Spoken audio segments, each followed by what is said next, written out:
Primeira queda, junto squad e corre pra lutear.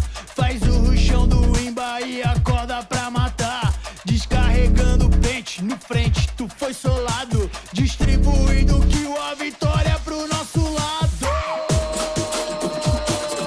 Mapa na tela, avião voando.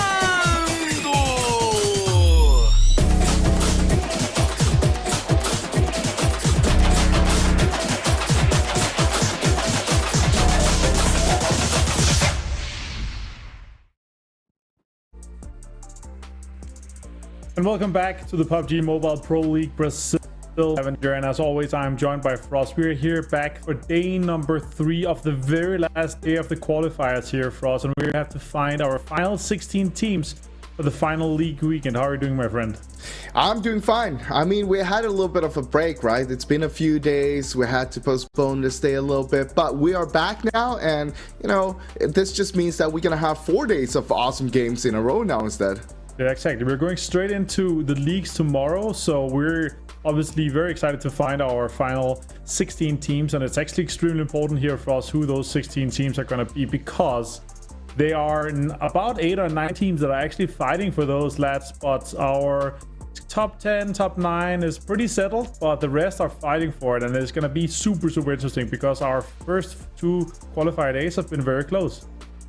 There is a slight chance, though, that we'll already know who's going to be qualified for the finals if we have the bottom 4 done today. That is already in the bottom 4 of the total league points, of course. Here we have the total leaderboard that is for the qualifiers right now, and as you can see, Influence Rage in the top, 135 points. We've been talking about this. The record so far, it was done by Loops during the first qualifying weekend, where they had 180 points. Yeah. So Influence Rage is on the verge of breaking this one if they can continue with their streak. Currently, they've been having 16.9 points per game so far. It's very likely. That it's very likely. And Loops on the 180 points were averaging 15 points per game, so they're already above that. But if Influence Rage can keep on going like that, they're gonna end on over 200 points. Yeah, so if they continue this, it's gonna be a record-breaking day for them, and I actually really hope so. 3 chicken dinners in 8 games was quite impressive. Also, Alpha 7's kind of in there. They kind of want to, you know, contest them for being as good as they are right now, because if they get too much confidence, they will crush them in boot camp potentially. Let's take a look at the bottom half here for us of the leaderboard, because this is an important one, right? We are talking about the 4 teams that are currently sitting out at the bottom, which is out of Smoke Esports, Shocks, Never Down, and they have some points. This is not, that was not the one. This is the one. There we go. Never Down, Out of Battle, Smoke, and Shocks, our bottom team spot, as you see here for us, and as you see out there, the viewers, it is very close. With a good game, they can jump up and they could potentially contest it. But the teams that are they are actually kind of far up the leaderboard, right? Yeah, I mean, this is the fact, right? That the 4 teams that are down there right now are the 4 teams that had least amount of league points as well. So if they don't make it, it's all done. We know the 16 teams that are going to go into the finals. But nevertheless, of course, it's not done yet. And you can see, as you were saying, how close it is between all of those teams. And hopefully, we'll see them jump into the league play itself. The biggest upset here would be Never Down making their first league play and Flamengo not making it, and then Never Down would have to make 92 points in 1 weekend, right? That would be one of the cases, yes. Yeah. But it's also, I mean, there's a few teams on the cusp there, but we also have a few teams that only got himself 1 time to the league play itself so far. So hopefully they'll make it second week as well. Yeah, exactly. All right, let's take a look at the head-to-head here for us. For our fraggers that have been playing extremely well, Zero and Renans from 19C and Quick Revenge, they have been playing quite closely to each other, but a little bit more knockouts on Zero and a little bit more eliminations and damage. Yeah, I mean, overall, I feel like Quick Revenge has been a little bit more stable, so to say. You know, just like well-rounded numbers and so on. Well, ITC, they've been a little bit up and down, of course, so it is a little bit of a difference looking at the 2 teams. I mean, right now, sure, they're both towards the bottom right now of the current qualifier that we are having here. But at the same time, both have been spiking up. They've been towards the top, they've been towards the bottom, so it is pretty even numbers as expected. Right, for us, we are playing 5 matches today, but the teams are only playing 4 each. They will total of 12 matches each for the 15 matches play here. So we're swapping in and out our groups. We're playing 2 Miramar, 2 Wrangle, so the most played maps are played, and a little bit of a wildcard map here with Sanok as our second one. And Group E is going to be the team that is starting out here on Miramar. It'll be Flamengo, Influence Rage, Never Down, and Storm Gaming. Thoughts on the match schedule today, Rods? I mean, I'm all down for this because I'm just too excited to see the sign-up games, seeing that's the battle we're gonna have in boot camp. And of course, good news today is that both of the teams that are gonna be dropping the Alpha 7 Influence Rage are playing both of the games. Remember last time one of the teams was sitting out on both of the maps, so this time we do get to see them both. Yeah, exactly. And obviously only one time Erangel today, 2 Sanok and 2 Miramar. And you know, as this has been set up and how we're playing this out, I love to see this this contest here in boot camp. It's super exciting, and also kind of tells who's going to be the lead, and also will kind of be defining for Influence Rage is going to be able to have a record-breaking qualifying weekend or not for us. Yeah, and I mean, sure, that's a big thing, of course, right now. But if you look at it in the long run, both the teams are, well, they're both already qualified for finals, let's be honest. But the thing is, like, if we see one of the teams struggling in the finals, I don't think we will do, because they are two of the favorites, two of the teams that have been stably performing towards the top. But if they do, we might see one of the teams drop off during the finals, because it might not be worth it if they're not doing good on the other games. No, that would be, I mean, it would be obvious. Like, it would make sense if you're behind. You kind of want to make that top 5 for PMPL Americas as well. You want to be in those regionals for it. So you want to make sure that you're competing at your very best, because if you miss out on that top 5, that would be devastating, especially how they've been performing so far in the league. They've been doing extremely well. They've been really proving that they belong in the top 5. Yeah, 100%. I mean, those two teams, as I said, they've always been being towards the top here. And I mean, currently they're both sitting in the top 5 as well in the overall league standings. There is a 5-point gap between them, and currently Influence Rage have 5 points more. But I mean, we're jumping ahead. That's something we'll be talking more about tomorrow, of course, because now it's all about the qualifiers. Yeah, exactly. All right, for us, we're about a couple minutes out from the game here, with the first map being Miramar. I'm really excited to get started on this, and also excited to see after the end of the day here who's going to be the top 16 teams here. It's not going to be a worst case scenario, but I would be a little bit sad if the bottom 4 is going to be the teams that are not making it. We will not have an underdog story. We will not have anyone to kind of have our bets on. We will not have anyone to have a chance at making it into the top 16, and our top 16 that is going into the final will basically be the same that playing the league weekend, which would make the league weekend basically just training for the actual final. Yeah, I mean, that is true, but at the same time, you can get some banger of games when it comes to that, because all the teams already know that they're qualified. They might do some wild stuff, and that's always awesome to see as well, though. Yeah, all right, let's take a look at the format here for the PMPL Brazil. We are obviously playing with 20 teams that are trying to get into the top 16 here for us. So that's also, we have divided with the 5 groups. Our groups is obviously from Group A to E, and Group E is the first group sitting out, and then we kind of go backwards, Group B to Group D to Group C and so forth. I love this, having the round robin, swapping out the groups back and forth. It creates a little bit more excitement when it comes to everything from where the teams will be dropping to, like, okay, do you know what teams are you going to be playing against? Of course, now they've been playing for a few weeks against each other. They should know this, but at the same time, you never know. If some teams try to change something up, especially if you're towards the bottom and you're towards the cusp right now, there's a high chance that you'll try to change something because it hasn't really been working for you. Because of that, I feel like it's a little bit more fun to have these round robin groups. Yeah, exactly. I really love how it's swapping it out. It's making it very hard, but let's take a look at what they're all playing for. All the dollars on the table. It is $150,000 prize pool, and all the teams, the 20 teams that have made it already, they have all made it into the $6 prize pool mark. But for us, when they get to the final, they'll be playing for everything on the right hand side, the big moolah. The big moolah, and of course the pride of being the number 1. That is a big bragging right itself, even though of course it is a lot of money on top of that as well, especially if you look at from second to first place. That is double the amount, so of course you want a big chunk. And don't forget the MVP, of course, as well. We have a few contenders, of course, that has been fighting for that for a long time, and 3 stable, I'd say stable guys that have been up there almost since we started off. All right, for us, we are going into Miramar as our first map of the day here. Let's look at some of the best teams on Miramar. The Alpha 7 has been a staple with their amount of kills they've had. They're also able to survive for such a long time. But the other teams on this list is also extremely consistent. I mean, yeah, of course, they are the most consistent teams, hence they are up here. And it kind of surprises me a little bit when you see some of the teams being up here, but you see them struggling a little bit. But, you know, that kind of happens sometimes. But at the same time, usually you see the teams that playing this map, they're gonna do good, but of course sometimes you can drop off, you can have some off games as well. And I mean, one of the days during the qualifiers we only play Miramar once as well, so it is all up for grabs right now. But Alpha 7, they have been the dominating factor. They have 4 wins on the map. They're the only team who've won 4 times on Miramar.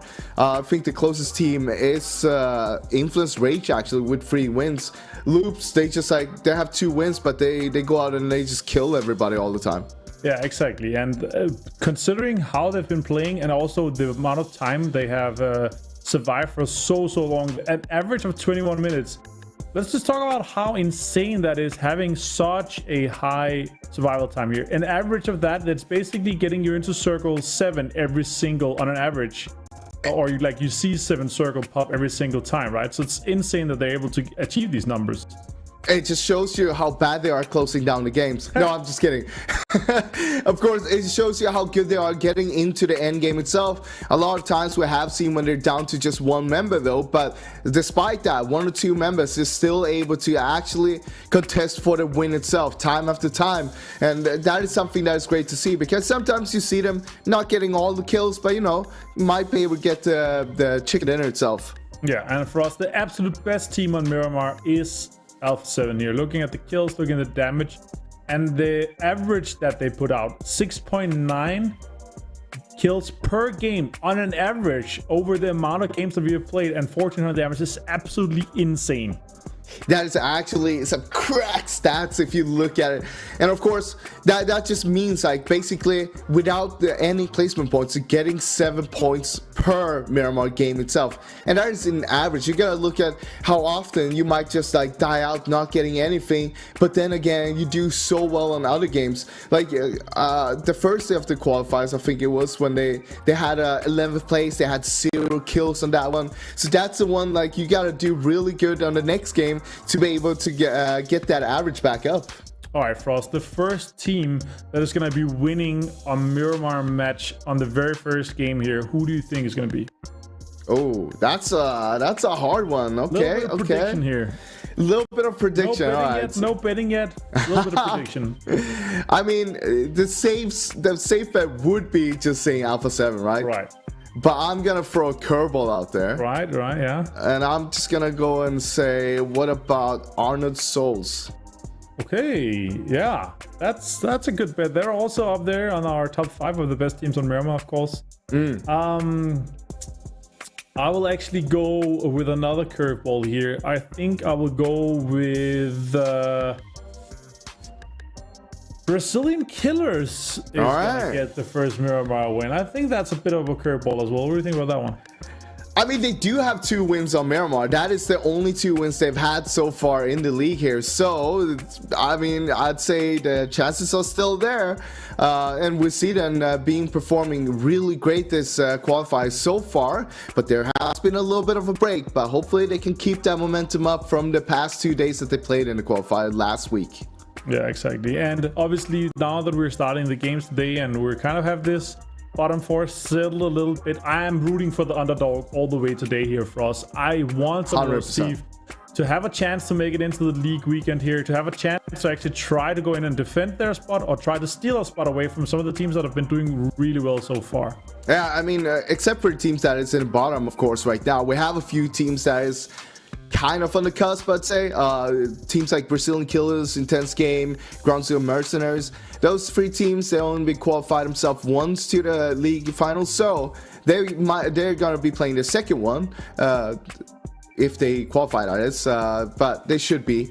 And then you have, of course, Flamengo that has played 2 of the league plays already, but they have only got themselves 91 points, which is the lowest amount for playing 2 weekends so far. It is, and we're about to get ready here on Miramar for us. The best map, in my opinion, where we see all the macro rotations, where we see all the best teams make their best strategic moves. And this is basically what have been winning some of these teams so many games and have been winning them so many points, because they're able to see what's happening on the map, kind of predict where they want to go, and gatekeep some of the teams that are trying to get into the circle, especially Alpha 7. We've been seeing them being extremely efficient on kills. We had that game where they almost broke the record, but they got 20 kills in a second place rather than 22 kills in a first place. Yeah. A little bit heartbreaking, but it was an insane game to watch. I mean, that's what happens, right? When you have an insane game like that, you get a little bit overconfident, and then you have someone like Influence Rage in the end towards you. That's one of the hardest opponents you can have. But here we go. First game of the day, first plane. We're starting in Valley de Mar, and we're going to head up towards Junkyard. This is actually a very southern plane. Yeah, this is a southern plane for sure. This is a kind of rough one, but it is starting like south on the west side, where there's a lot of teams that also probably want to go. Minas del Sur kind of speculate on their secondary drops, but it's hard to get to El Pozo. You need cars for that. It's hard to go to La Caparilla. You need cars for that as well. And also even getting to Hacienda and San Martin is quite of a stretch as well. All right, real talk though. It's real talk time.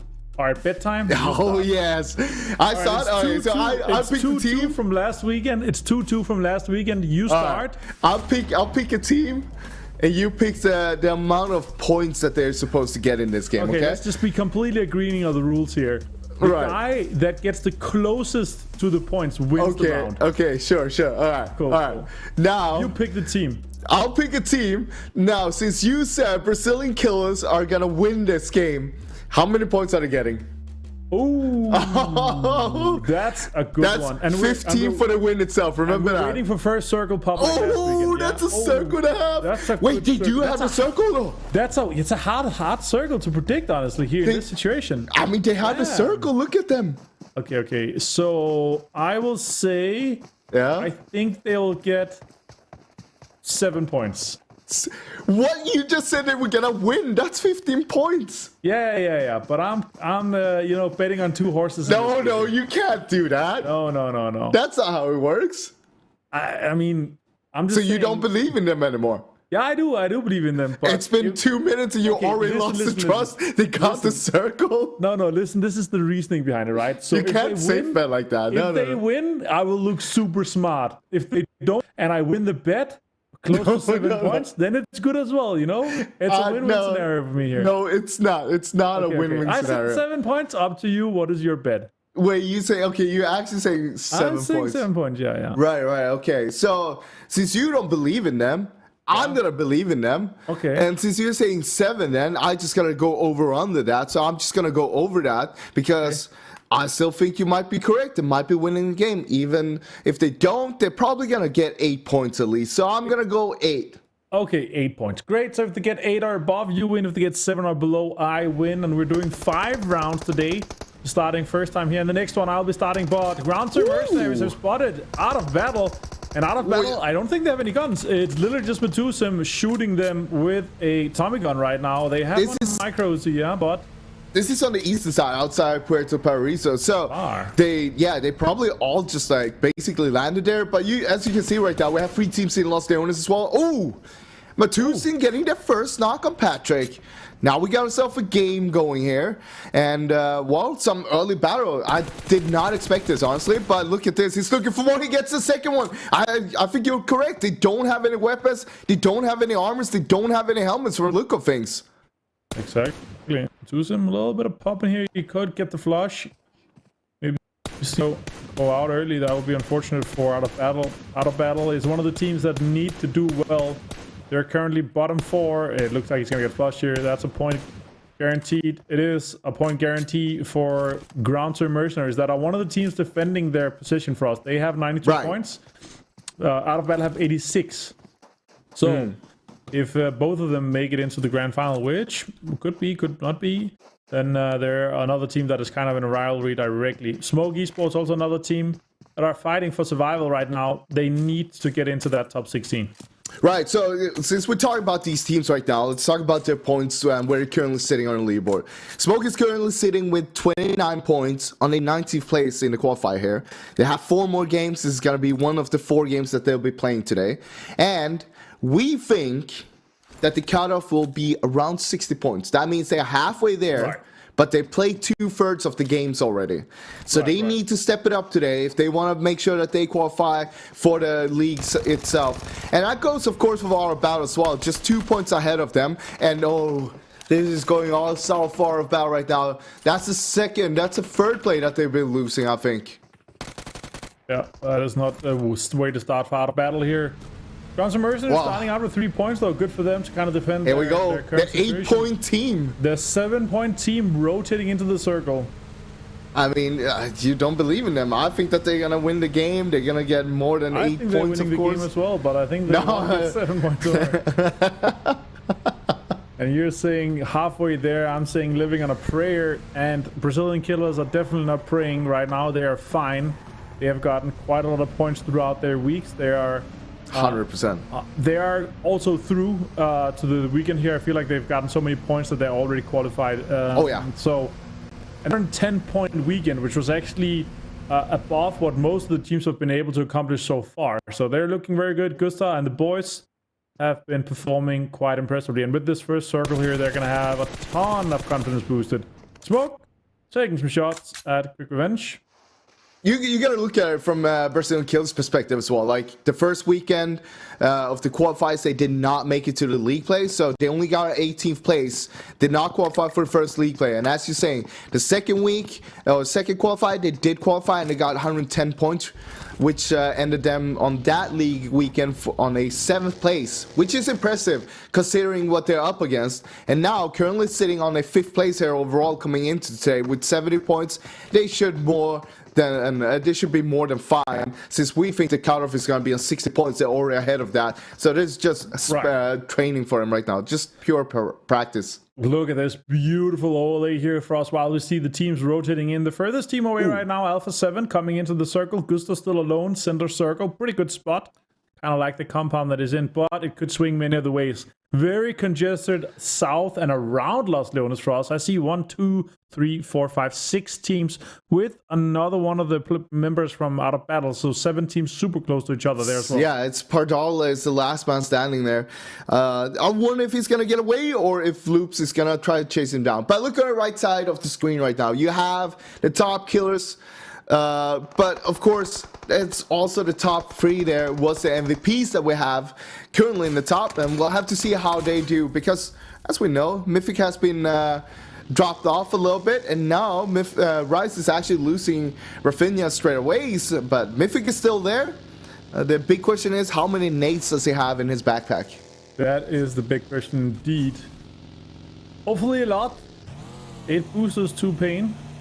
And Mufasa has 1 booster. I think he's going to have to trade some nades for that, so that's for sure. Level 3 helmet, 3 backpack. There's plenty of space for everything there for Mufasa.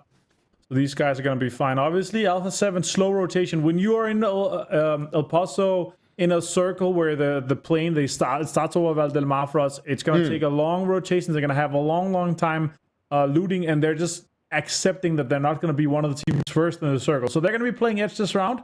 And I'm excited to see how far they can take it for this one here, because kind of playing on their back foot, especially if the circle goes away. Vivo Keat losing a player here. It's intense game Perea taking down Cielo.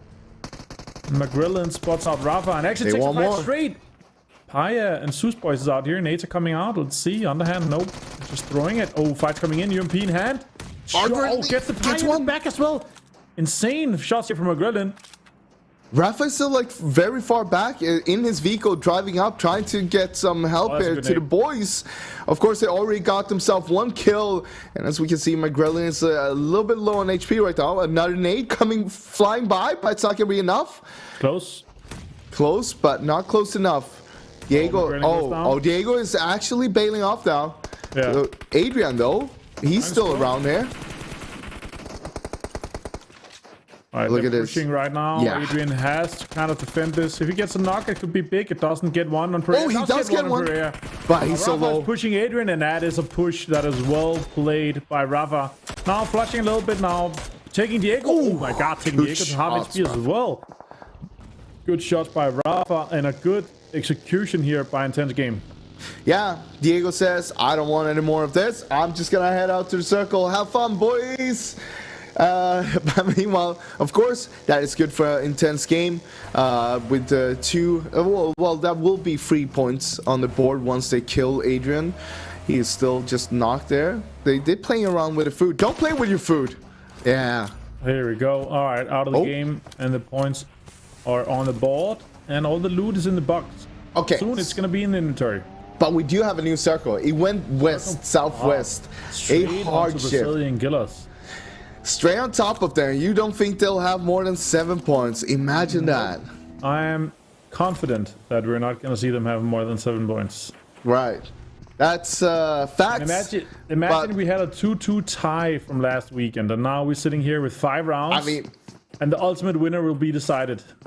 Yeah, today. But we have a few games. We have 5 more games to do this on. And we know that, of course, Brazilian Killers is getting 8 points in this one. So it's an easy win for me and taking the lead, of course. Despite me not being a time traveler, I do know this. And with that new circle, most of the teams are inside. There's 2 teams that are still trying to find their way in. That would be Intense Game towards Picado right now and Ground Zero Mercenaries towards Puerto. But we can see, of course, it's very congested towards the center and towards the northeast of the circle. So should be an easy way for both of those teams once they get towards the circle. For sure. Shocks with a knock. Ethan has been taken down. Phoenix, Sustex, and Resin are right now. Frog and Prague. Okay. Frog and Bro. And Bro. And here comes. Who goes in? Oh, that's a good nade. I'm surprised that didn't do more damage. Yeah. But look at them. All of them are just throwing nades right now. I think it's just in the middle there. Asen is going to get the heal off. All right. And they're going to reposition. Resin is going to go to Phoenix. And there's going to be some third-person Pegasus advantage, of course, going on. This is a hard push from Facto, but at the same time, if they can make this work, if they can find 1 knock, that's the opening that they need. But before that, I don't think we'll see them do anything. Of course, we see Diego just passing by a little bit in the background. He says, oh, you guys just continue fighting, don't mind me, I'm just rotating in here. All right. Sharks, Juice, Racing, looking around. But you can see that Sharks has a good hold on this compound. Yeah. Over on the eastern side of it. For this one here now. I mean, it's a I guess mediocre compound. I feel like it's a mediocre compound, but you might want to take the fight. This is the first game. You might want to just get warmed up. 20 seconds. If the circle goes south. The thing is, ending. They're dragging this fight out right now. Right. With a new circle popping, there's a high chance someone will third party this. And you can see Alpha 7 is getting very close on the western side there. Oh, that's a hard shift. That's a shift away from that. So it's not worth fighting for this compound right now, bro. Definitely not worth anymore. It was worth before, but now it's definitely not worth. Unless you want to get yourself a few kill points, that is. And Brazilian Killers are barely inside the circle and have a lot of teams that they have to fight for. This is looking like a 7-point game for them. Owen is finding Frog in the background there. That's some shots from a distance. Yeah, this is the problem with you staling the battle. Right. And I mean, this is what's gonna happen. Of course, even though it's not Sanok, like the circle's moved away. If any team is on the western side, they see you. This is 3 kills for them. That's what goes on when you have Alpha 7 on a high ground, literally just looking down upon you. And just seeing all the juicy points. And look at all those chickens down there. All those points. That is a winner. Bro goes down as well, actually. So they got 2 knocked now, in fact. Yeah. A red dot spray here, bro. Okay, okay. Oh. Re-helmet on him. It's looking fine. Oh, look at this. Swaggling already with the flank here as well. It's an aggressive push for them. They're like, I mean, this is good. They know they need to rotate in. If they can get ahead of all of these teams, they might as well say, all right, it's not worth it anymore. We got the 2 points. Let's continue our rotation into the circle. We'll let you guys keep on fighting here, and we'll just kill you guys later when you rotate into us. Exactly. Shots are coming in the compound as well. Prague. Shocks is just chilling here. Like, they are the closest to the circle in terms of rotating on foot. They're kind of gatekeeping the situation here. But Smoke is in a fight as well. Right now with Black Dragons taking shots on Martinez. Oh, good push there from Talents. While Heisen was putting a lot of damage on him. Alright. How are they going to recover from that, though? They have Prodigy back here on a little bit far back for having a red dot, let's be honest. Yeah. But at the same time, he's playing with covers, so I think Matus might be trying to go for the revive in a sec. But look at that. Black Dragons is already, it's Talents that is already, no, Martins actually. It's already on the rotation, trying to get that flank, trying to get those angles right now. And this is what we're fighting for. Exactly. But look at this. They might get it off. Ooh, actually, Ragnar is knocked as well. INTC knocked north of Black Dragons, so they're kind of fighting on two sides here. Black Dragons, both with Smoke Freeway and INTC. fight. Alpha 7 here with Honored Souls, the team that you're predicting to do well in this one. And I can tell you right now that if I was you, I would be shivering a little bit, because a careless and wanting to fight Alpha 7 is pretty damn dangerous to go up against. That's what we've seen in the past, but, you know, ooh, Heisen. All right. Heisen goes, hi, son. He gets him, so that's one down on Black Dragons. Gotta be careful, though, getting shot a little bit from all over the place. Ooh, Talents is slow, but he does get the heal off. Meanwhile, Rice actually goes out in the background. So Rice goes out on 60th place. Talents! He's going ham! Super well played by Talents from Black Dragons here now. INTC could third party, but I think they're going to go inside the circle. The circle did center on the kind of center east side, and it has a lot of compounds in still, but the biggest compound is free. Alpha 7, Carrillo in a big fight here. Vero and Carrillo super low themselves. Not healing just yet. Under Souls is just down to one player. Two players. One is just very low, but That was a knock. Yeah, good knock. Now they're down to one. He has to heal immediately, and they're trying to get the knock in the background here. It is. They kind of get the revive, but it's 2v2 if they get that revive up and going. So they need to put some pressure, because Alpha 7 has the high ground. They should be able to get the revives off easily, but we'll have to see what happens there. Meanwhile, INTC still looking for Smoke over here. They're trying to get some controls. Still inside the circle where they fight. Carrillo goes down to an 8. And look at that swagger as well. What were you saying? It's only Rebel left. It's looking good for Revo. He's getting a lot of kills. Arnold Souls is looking okay, but they are outside the circle. They don't have any prio. I'm just looking at the map and thinking, well, the center compound is still free. Who's going to take it? No one for now, I guess. No one really wants to take it, even though Fact Esports is close there. Remember, they already lost 2 members, so it's rough taking a center compound with only 2 people, especially when one is knocked currently as well. ITC though, they are having a good time, sort of. It's okay. A little bit. If the next circle goes north, they'll be fine, but there have a few teams close to them. Inco on the west side. So, intense game on the north side. Oh, Revel. Oh, Revel. Sending it into a compound. Oh, like, this is not the compound to take. Yo, guys, is there any free points over here? Let's see what he can do against 4 members of Sharks here. Oh, he's tagged low as well. Oh, he's down for Alpha 7 out on 15th then? That's so 2 of our top teams out. I want to say Alpha 7 is going to do good in the first game, but I'm going to go the curveball. That's Honored Souls. Honored Souls is moving into the circle. I think it's only mid left, though. It is. And he's moving in very close to teams right now. Here on the north side with Intensity Game, looking pretty damn fine. So far, at least.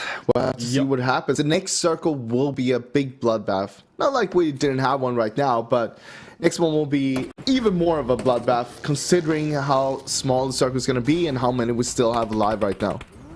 Myth goes down. That means Arnold Souls is out on like 14th place. So that's my prediction down the bin. That's pretty good. Wow. Okay. You wanna go that way, huh? You wanna do it that way? All right. Not really. All right. The game has a little bit of a break here.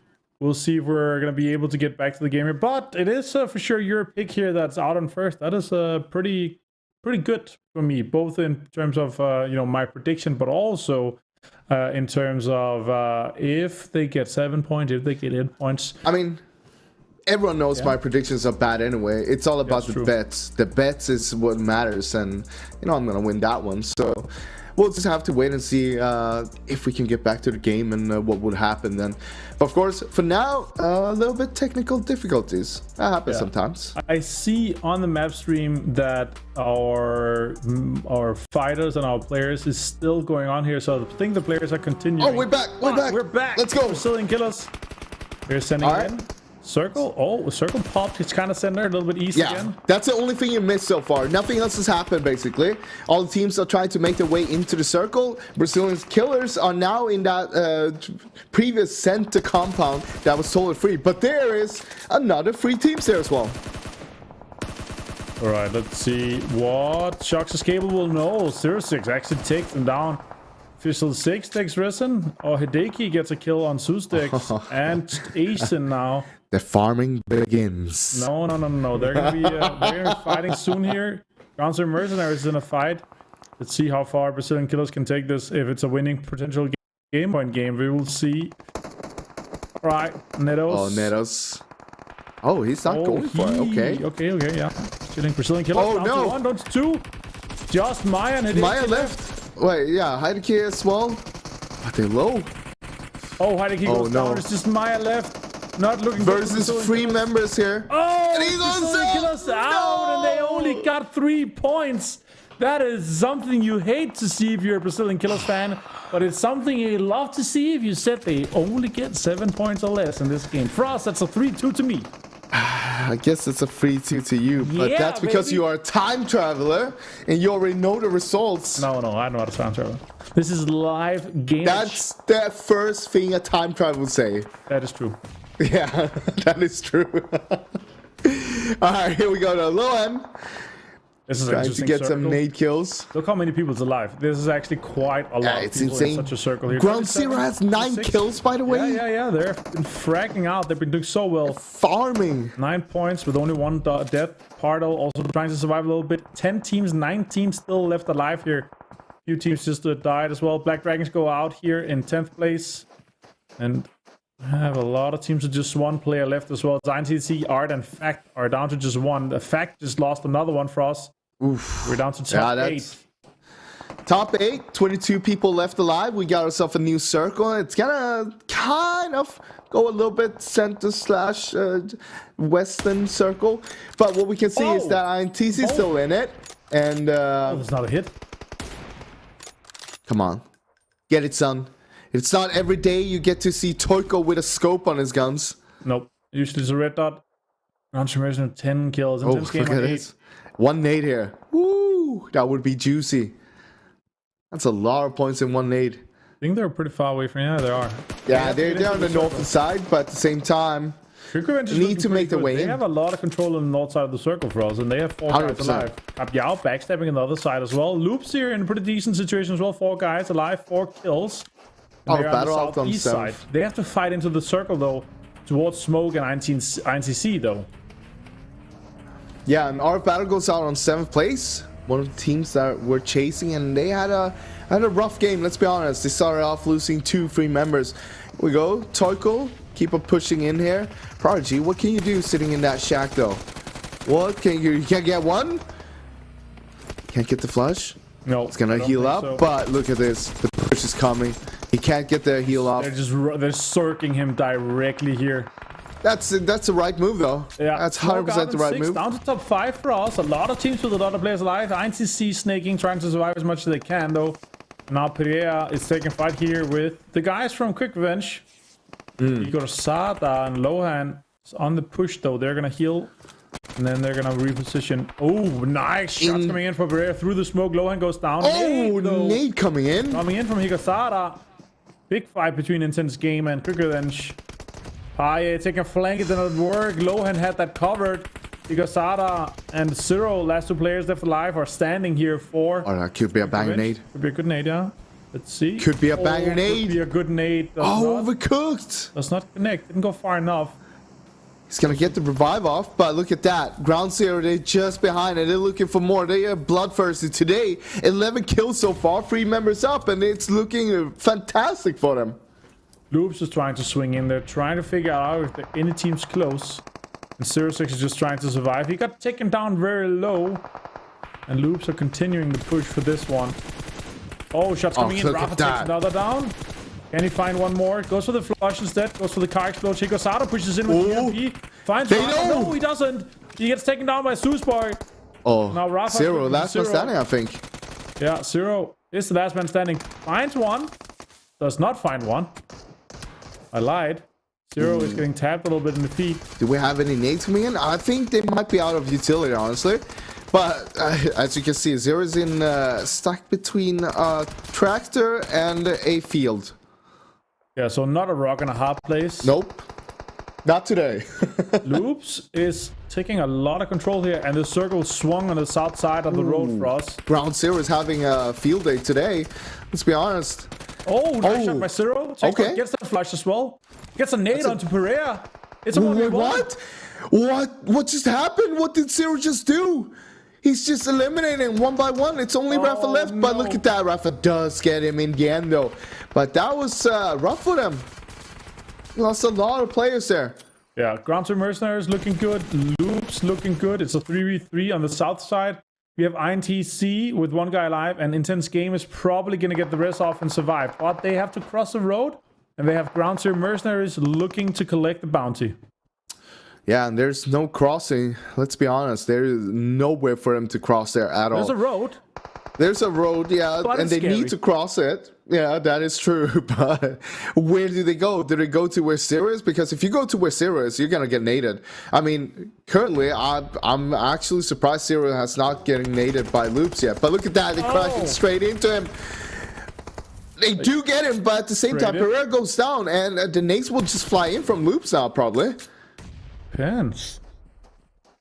Loops and Intense Game is very, very close to each other on that edge here. I think Loops is going to find potentially one of the members.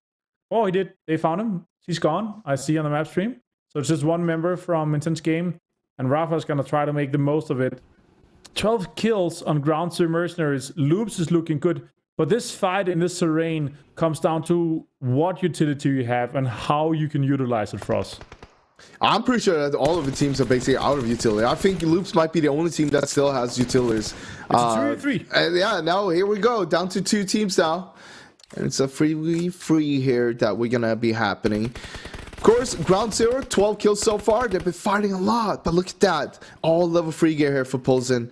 And he's ready to take a battle. No crate gun, though. He's going to stick with M4 and that UMP in his back.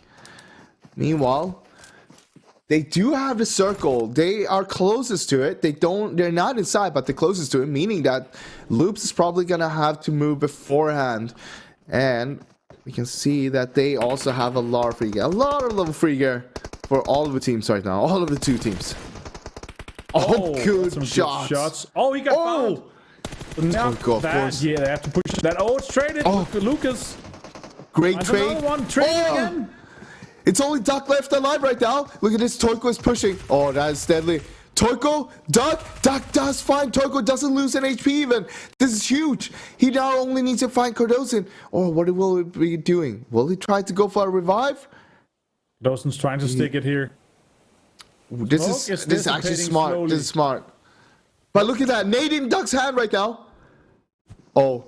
Maybe a little bit too late. And they're pushing. He takes one. Oh, he does one. Needs to find one more. Does not find one more. And it's Loops for the winner chicken dinner. That is so well played by them. Well executed. Such a clutch revive. Surviving that one for us. And it's Loops with a chicken dinner. Ooh, who would have thought? I mean, probably a lot of people at home. Right. We didn't see it coming, but of course, Loops, one of our top teams, taking home another chicken dinner here on Miramar in the first game. All right, Frost, that is game number 1 done. We're gonna be back with 4 more games after this short break.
pra lutear. Faz o ruchão do imba e acorda pra matar. Descarregando pente no frente, tu foi solado. Distribuindo kill, a vitória pro nosso lado. Mapa na tela, avião voando.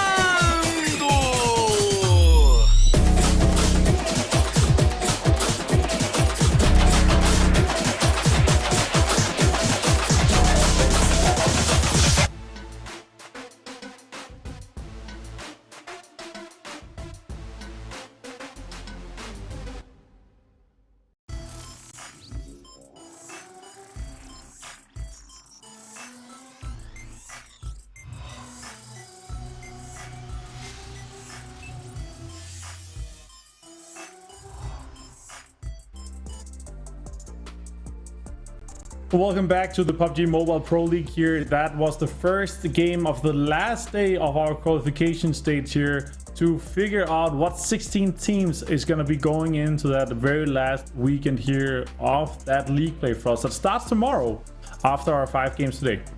Yeah, and of course, great showing from some of the teams. Loops getting that first chicken dinner for tonight, but we have 4 more to go. 4 more chicken dinners to give to the teams. Of course, one of the teams that did really good, Ground Zero Mercenaries, actually been just popping off here today so far. I mean, currently they've been sitting on a 11th place coming into today. They had 51 points, so they needed what we think 9 more to make the cusp, and they are, I can tell you that, safely through with that kind of game to start things off with. And most importantly, we obviously have a little side bet going on here. Whoever starts with the pick then has to call, or the opposite of who starts with the pick picks the team. Then the other guy has to pick how many points he thinks, and then under and over. And obviously I won the first round here, making it 3-2 to me. And we have 4 more games to look at today here for us. But let's take a look at our top damage dealers and killers from this last game here and see how many they were able to accrue. Right now, it looked like Ground Zero Mercenary had a really good one. Oh, they're so close to the 1K club. 4 damage off Duck Frost. 4 damage off. I think that would be his first showing in the 1K club. But I mean, that's good enough numbers. That's well-rounded numbers, despite him not getting in. Let's let him get an honorable mention for it, I guess. But you can look it down on Intense Game though. 2 members with almost 900 points, both of them. Ralph, of course, pretty close there as well. And this is just amazing to see from Ground Zero, because we've seen them struggle a little bit from time to time, but I mean, this is great showing the closer we get to the final itself. Right, exactly. And obviously Ground Zero Mercenaries with such a good game that they were able to get in this situation. But honestly, the game in this area that we've seen so many games in for us, it's just such a hard terrain to try and traverse and try to set yourself up for a good game, because there's so many dips with where players can hide, and you have to really plan how you want to play it. And especially with how low they were in utility, like they didn't use the utility until the very end. It's such a hard game to kind of set yourself up for a win for. But let's take a look at the match standings for us to see how many points that they were able to get. After Ground Zero Mercenaries able to get 2 of those spots, they are able to get the most points of the game for us. Yeah, they are. They're gonna get a whole 26 points. Sorry, despite not winning. Loops is, of course, with that win itself, they didn't have that many kills, but look at Intense Game though. 21 points. That is a banger of a game for them as well. Yeah, and it was also an intense game for INTC. That's a lot to say with the INT right there, but they also made 1, and we actually have 5 teams that are in the double digits. Quick Revenge also had a decent game here. 6 placement points and 6 from kills for us, so they're moving into a completely safe area as well. Smoke Esports doing good, and most importantly for us, Brazilian killers, they are with as well, but they have less than 7 points. That is on 4 points for them. Alpha 7 had a really hard game. They were in El Paso, the very far northwest area on the map, and they had to go all the way southeast, and they had to fight their way through it, and Revo holding up and then here. But let's take a look at the bottom half of the leaderboard to see how the teams in the bottom shaped up. This is where it gets spicy, of course, because we have a few teams that is chasing still. Smokewell was one of them. They were on the other side of the leaderboard, but on this side you have Art of Battle, you have Shocks that is down there. Of course, 3 and 2 points to those 2 teams. That is not gonna be enough, but you know, we still have a few more games to go, so it's not over yet. On the other hand though, seeing 2 of the big teams, 2 of our top teams in the bottom there, Rise Esports and Vivo Kid, 0 and 1 points to them. Ross, let's take a look at the MVP here. And I would be surprised if it wasn't one of the guys from Ground Zero Mercenaries. Doc is able to get it. 5 kills, 5 knockouts, and nearly with that 1K club. You can see he was ready for this. You know what I'm talking about. Yeah, baby. It's the eyebrow. The eyebrow cut. It's lovely. He was ready for it. It's good to see. And also, it's like, shh, guys, let's not talk about it. Let's just put those 4 damage in. It is the 1K club, but also a lot of healing. They're fighting a lot throughout this game here. But for us, the overall standings is ready for our qualification stage here. Now that we have played this game today, and overall standings is obviously the most important here. We're hoping a little bit for our underdog star to maybe become true. So I'm kind of nervous. Out of battle smoke, shocks are never down. They are having a bit of a rough time. But yeah, let's look at the overall standings as it comes and see how things shape up in the top. Inference rate 0 points. Oh, they didn't play. They didn't play the last game. And that's because they didn't play the last game. That's what I'm saying.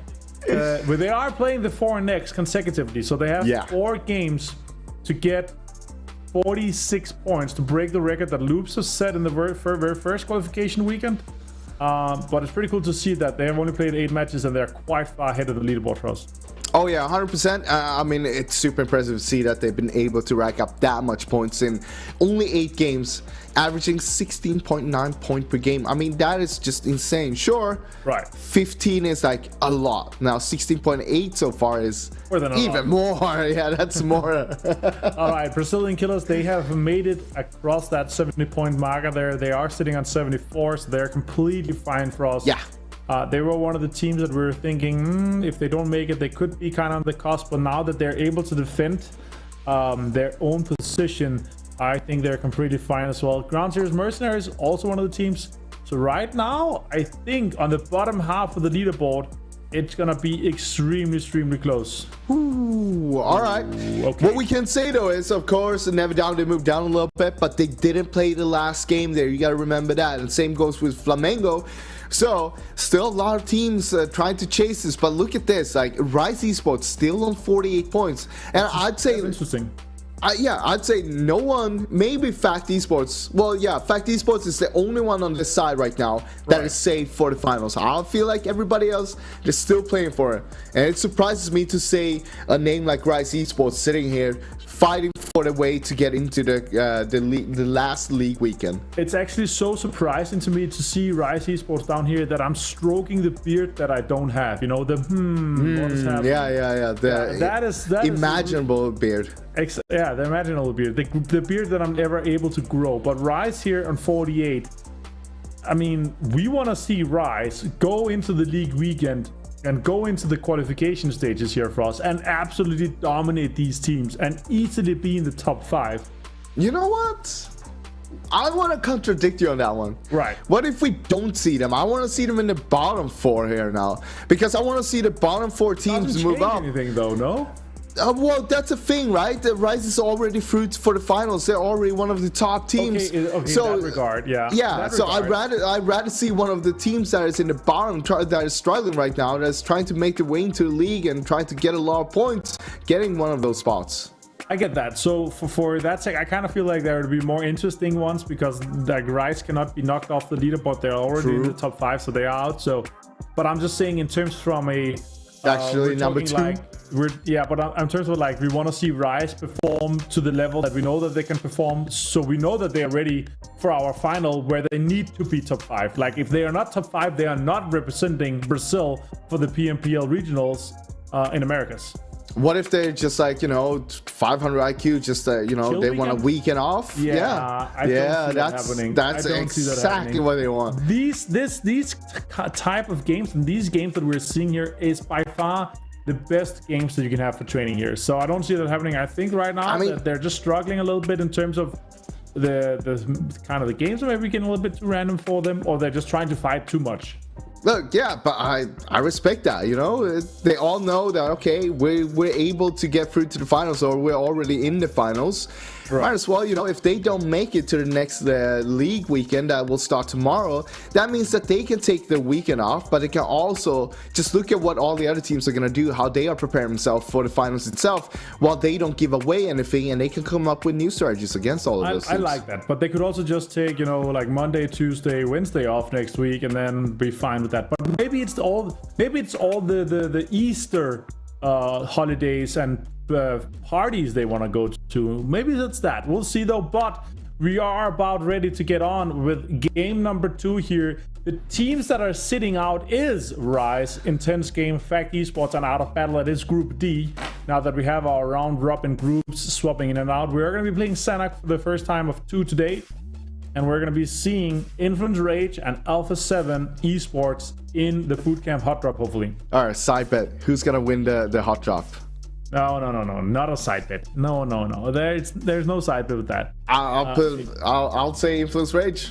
Yeah, because that's the obvious one. Why is that the obvious one? You can have that with chat. If chat votes against you and they say Alpha 7, you won over chat, okay? I go with that. Well, it's my call, and it's my time. First of all, though, it is Senak, it is game 2, and thank you so much to our sponsor, Realme, for joining this event here for the PUBG Mobile Pro League in Brazil. It's an honor having you guys on board, and I absolutely love my phone. Loops is going to be joining straight into Painan. We are going to be seeing the bootcamp fight, which is the big one, obviously. So that's a really, really interesting one. That's the one we want to follow. And hopefully we will be seeing the 2 teams head to head in that one for us. And that is not just hopefully, but we will... Wait, will we not see it? What am I seeing right now? Is Alpha 7 backing off? It looks like they're not going for it. They are. Oh, one guy's going far. No, it looks like they're not going for it. Look at that. So they're the first team to actually go off. They lost the battle. They lost the battle. All right. They have not lost the war yet, but they lost this battle. Right. So the battalion has been called back, and they're actually not fighting for boot camp. Okay, interesting. So this is something that could potentially kind of go into the story of, are we going to see that in the league weekend as well? And are we going to see that in the final? Because them backing out actually means giving up a very strong loot spot in there. Hold on. They might not be that. What is this? This is Flamengo going. Oh my god. Wait. Never down.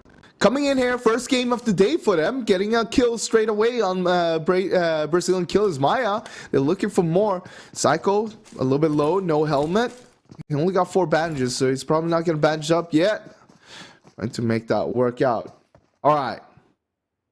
Let's see what they're going to be doing. Hidekey trying to go around a little bit with a little silent jump punch.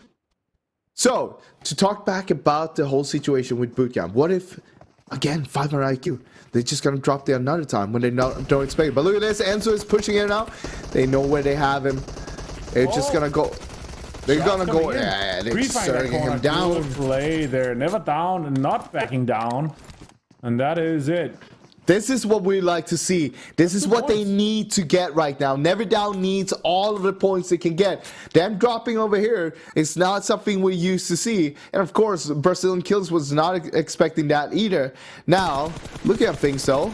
They gotta be careful because Alpha 7 has spotted them. And they're not expecting Alpha 7 to be over here as well.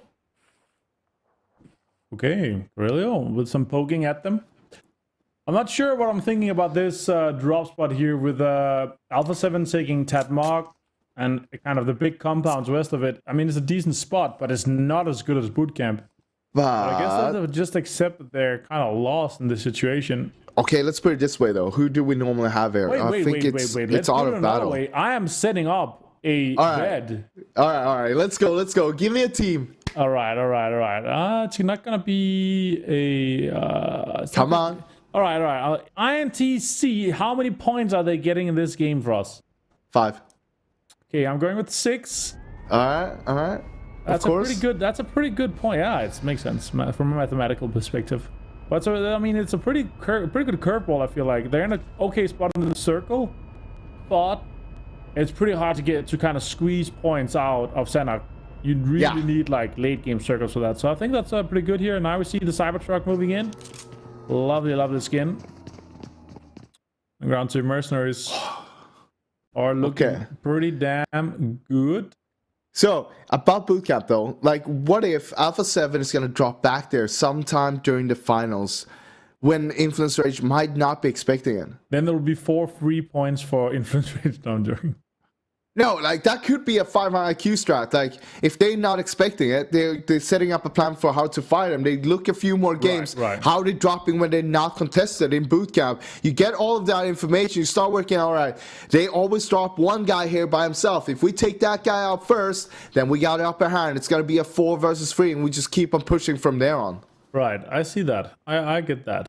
I'd much rather try to kind of gatekeep one of the rotations. Revo taking shots of Brazil and killers though. Carrillo sending it in and he's trading him, and that's gone off. That's well played by Alpha 7. Good teamwork on their end. It's only Gusta left from Brazil and killers. R45 right there for 0. Okay.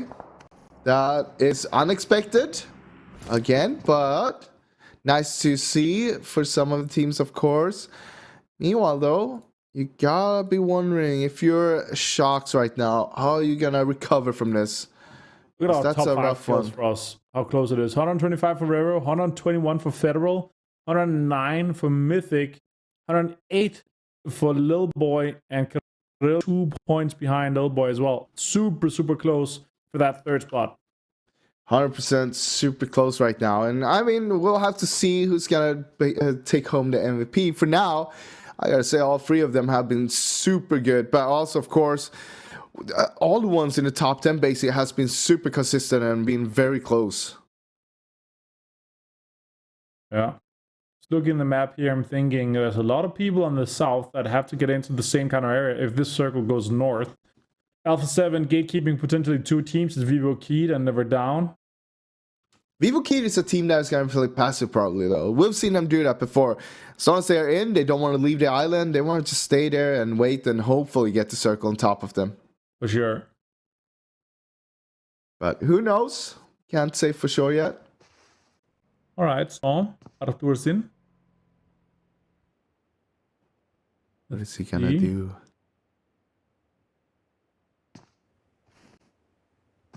Oh, yeah. Heard that one. Yeah, muted. Alright. A little bit of a stalled game right now. I mean, everyone knows there's so much online. They know it's Sanok. They don't want to like over risk anything. It's just the first circle, so yeah. Actually, a little bit expected. A lot of times, people are trying to find what's going on towards boot camp, trying to get into center. But right now, there's more teams on the south side, more than normally. And they're getting really close to each other. We might see a battle breaking out there soon. All right, Loops, what do you got for us? Groundstream Mercenaries, though, as well. The big fight. Smoke needs the points. Groundstream Mercenaries looking good. What can they do, though? Oh, good shots coming in. Oh, nice. Good trade. Good trade. Straight away. Flush. Medusa needs to heal, and then Doc tries to crawl in. Smoke is trying to push the compound. But I think they're going to get this res off quite fast. They should be able to get it off. And, I mean, looking at things, it looks like they have full control over the situation here. Oh, I'll take that back, actually, because look at what's going on now. Prodigy's right in there. I didn't see him. Nice. Shot. That's 2 down for him. That is super well played by Prodigy and Smoke here. Well executed. Smoke, of course. A team that is chasing when it comes towards the bottom. So, well needed points for him right now. Hopefully they'll not lose more people. They lose Pop already. That's easy find there. Easy find there for Heisen. Ground Zero goes out on 16th place. They were popping off in the previous game, but not in this one. That's for sure. They're going to take a little bit of a breather after that one. Meanwhile, Smoke, 4 kills on the board. 3 members up. But here's the next obstacle. It's going to be Storm Gaming. Just been lurking by right next to them. It's interesting to see. I'm curious what happens on the north side as well. Vivo Keto never down. Literally 2 guys who were just swimming over. And Alpha 7, they have an idea that Never Down sometimes come into Tadmog and Cow. And they're just up there. They're just up there. Having a good time right now. No one's close to them. But yeah, this is actually way calmer than we normally have in the Sanhok games. Usual Sanhok game here, a little bit calm to begin, the quiet before the storm. But we also had a lack of bootcamp fightage that usually kind of spends the whole time that the first circle pops in. You think that's it? That's the reason? That's definitely the reason. That might be the reason. The Why it's going so slow right now. I mean, normally some teams are trying to third party that as well. Yeah, for sure. So when the circle pops, I want to have your immediate attention on INTC and your thoughts about the bet. Okay. Okay. All right. Circle popping anytime soon. Circle goes. Okay, decent circle, I would say. But they're still in paradise. They're not going to get anything out of that. Not on this circle. No one's going to go close to them, so they're not going to get any points from that. They are, however, going to be surviving, though. The big question is, are they going to be staying there? It's not a place you really want to hold by yourself because it's so easy for all the other teams to get in there. They might want to just move out, try to get into another position. But where do you go? That's a big question. On a circle like this, I mean, you have the Y section of the road, the southern one. Yeah. That is pretty good, but you can see that Black Dragons has a 2-2 split with that one, actually. A big 2-2 split, for that matter. And I think we're going to see more teams trying to crash that right now, considering how center that is and how much like you can actually just farm if you get that. Yeah, but you wanted to get too many points in your case. So the bets are going to be over with the day before. Allure, Tursin, and Ransin taking Smoke absolutely apart. That is 2 smoke players done and dusted for us. Not looking good. It was looking better, let's be honest. We'll have to see what they're gonna be doing from here on out. Only Prodigy left. It's a shame. They had a really good start. I was hoping they could do really good in this one. Yeah. It's not over yet. It's not over yet. Definitely not over yet. But we can see how congested it's getting on the map now towards the center. A lot of teams are still moving in, of course. Vivo Key still on the north side there together with Never Down. And Alpha 7 is actually staying on the north side. That is quite surprising. I guess they're trying something new here. They don't want to over-aggress. This is Sanhok after all. It's so easy to get third party if you start stalling out the fight. So they might just be saying, hey, we're still inside the circle. We don't need to push on this circle yet. Let's wait and see what happens, and then we'll take it from there. Exactly. And the teams are congesting up a lot in this circle. Like, nobody's going to go into quarry. That's kind of just untouched in this situation here. And INTC is moving in on the kind of the compounds that are available. So it's going to be a lot of open space, especially if it goes on that kind of intersection there around the Y intersection in the middle, where one of the Black Dragons guys are currently knocked. I think it's Black Dragons, right? It is Black Dragons. It is, yes. Yeah. With a big 2-2 split. If it ends up around in that area, there's not a lot of compounds available, and it's going to be a lot of open space around it. Plus, when you have to cross the road late game, it's going to be hard, as we were talking about. 100 Souls, though, on the east side, they have a lot of space in front of them for us. They could have a pretty decent game if this turns the way they want to. Definitely playing the high ground here. They have a bond just east of them, of course. But they have the high ground, which is very important. From that high ground, they can scout a lot around them. But you got to be careful since it's Sanhok. You never know. You look away for 1 second, and someone might be just crawling up on that spot, and then you might just get screwed by that later on. But so far, not much is happening. Still, very slow game, which is very unusual for a Sanhok game. But I think it just comes down to we're getting so close towards the last league week here. People are taking a little bit chill. They don't want to regress anything. They don't want to throw a game into the bin yet. For sure not. All right, circle closing now for us. And we will see how this shapes up. The quietest game of Sanhok we've had so far. Can really tell how much is on the line for these teams. They need to have good games. They need to squeeze as many points out of these last 4 games of the day. Many of these teams, they only have 3 more games to play. Ooh, okay. Oh, that's a hard one with all these roads, Ross.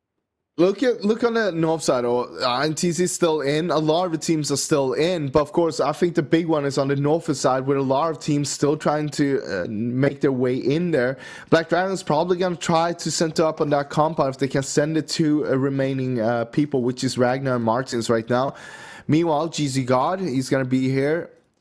A lot of people around him. He got quick revenge just west of him.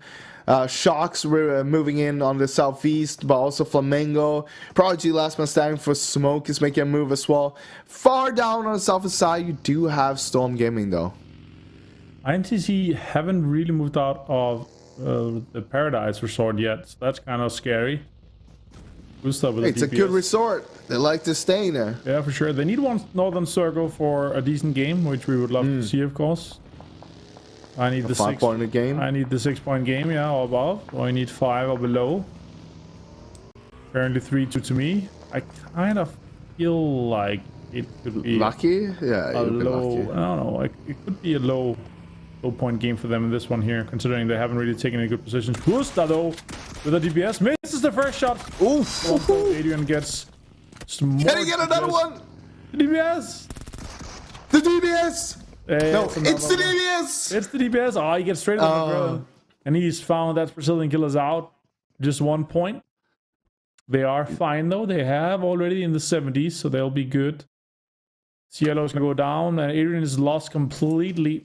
And Cielo's be Black Dragons actually managed to group up again on a good in the compound. Right yeah, that's what I'm saying. Like, they can be farming that one. If they get the circle on top of them, all the teams are basically just going to be surrounding them. And when it gets congested like that, no one's going to be able to get into the compound, basically. Because if you try to go for it, you're just going to get shot from every single direction.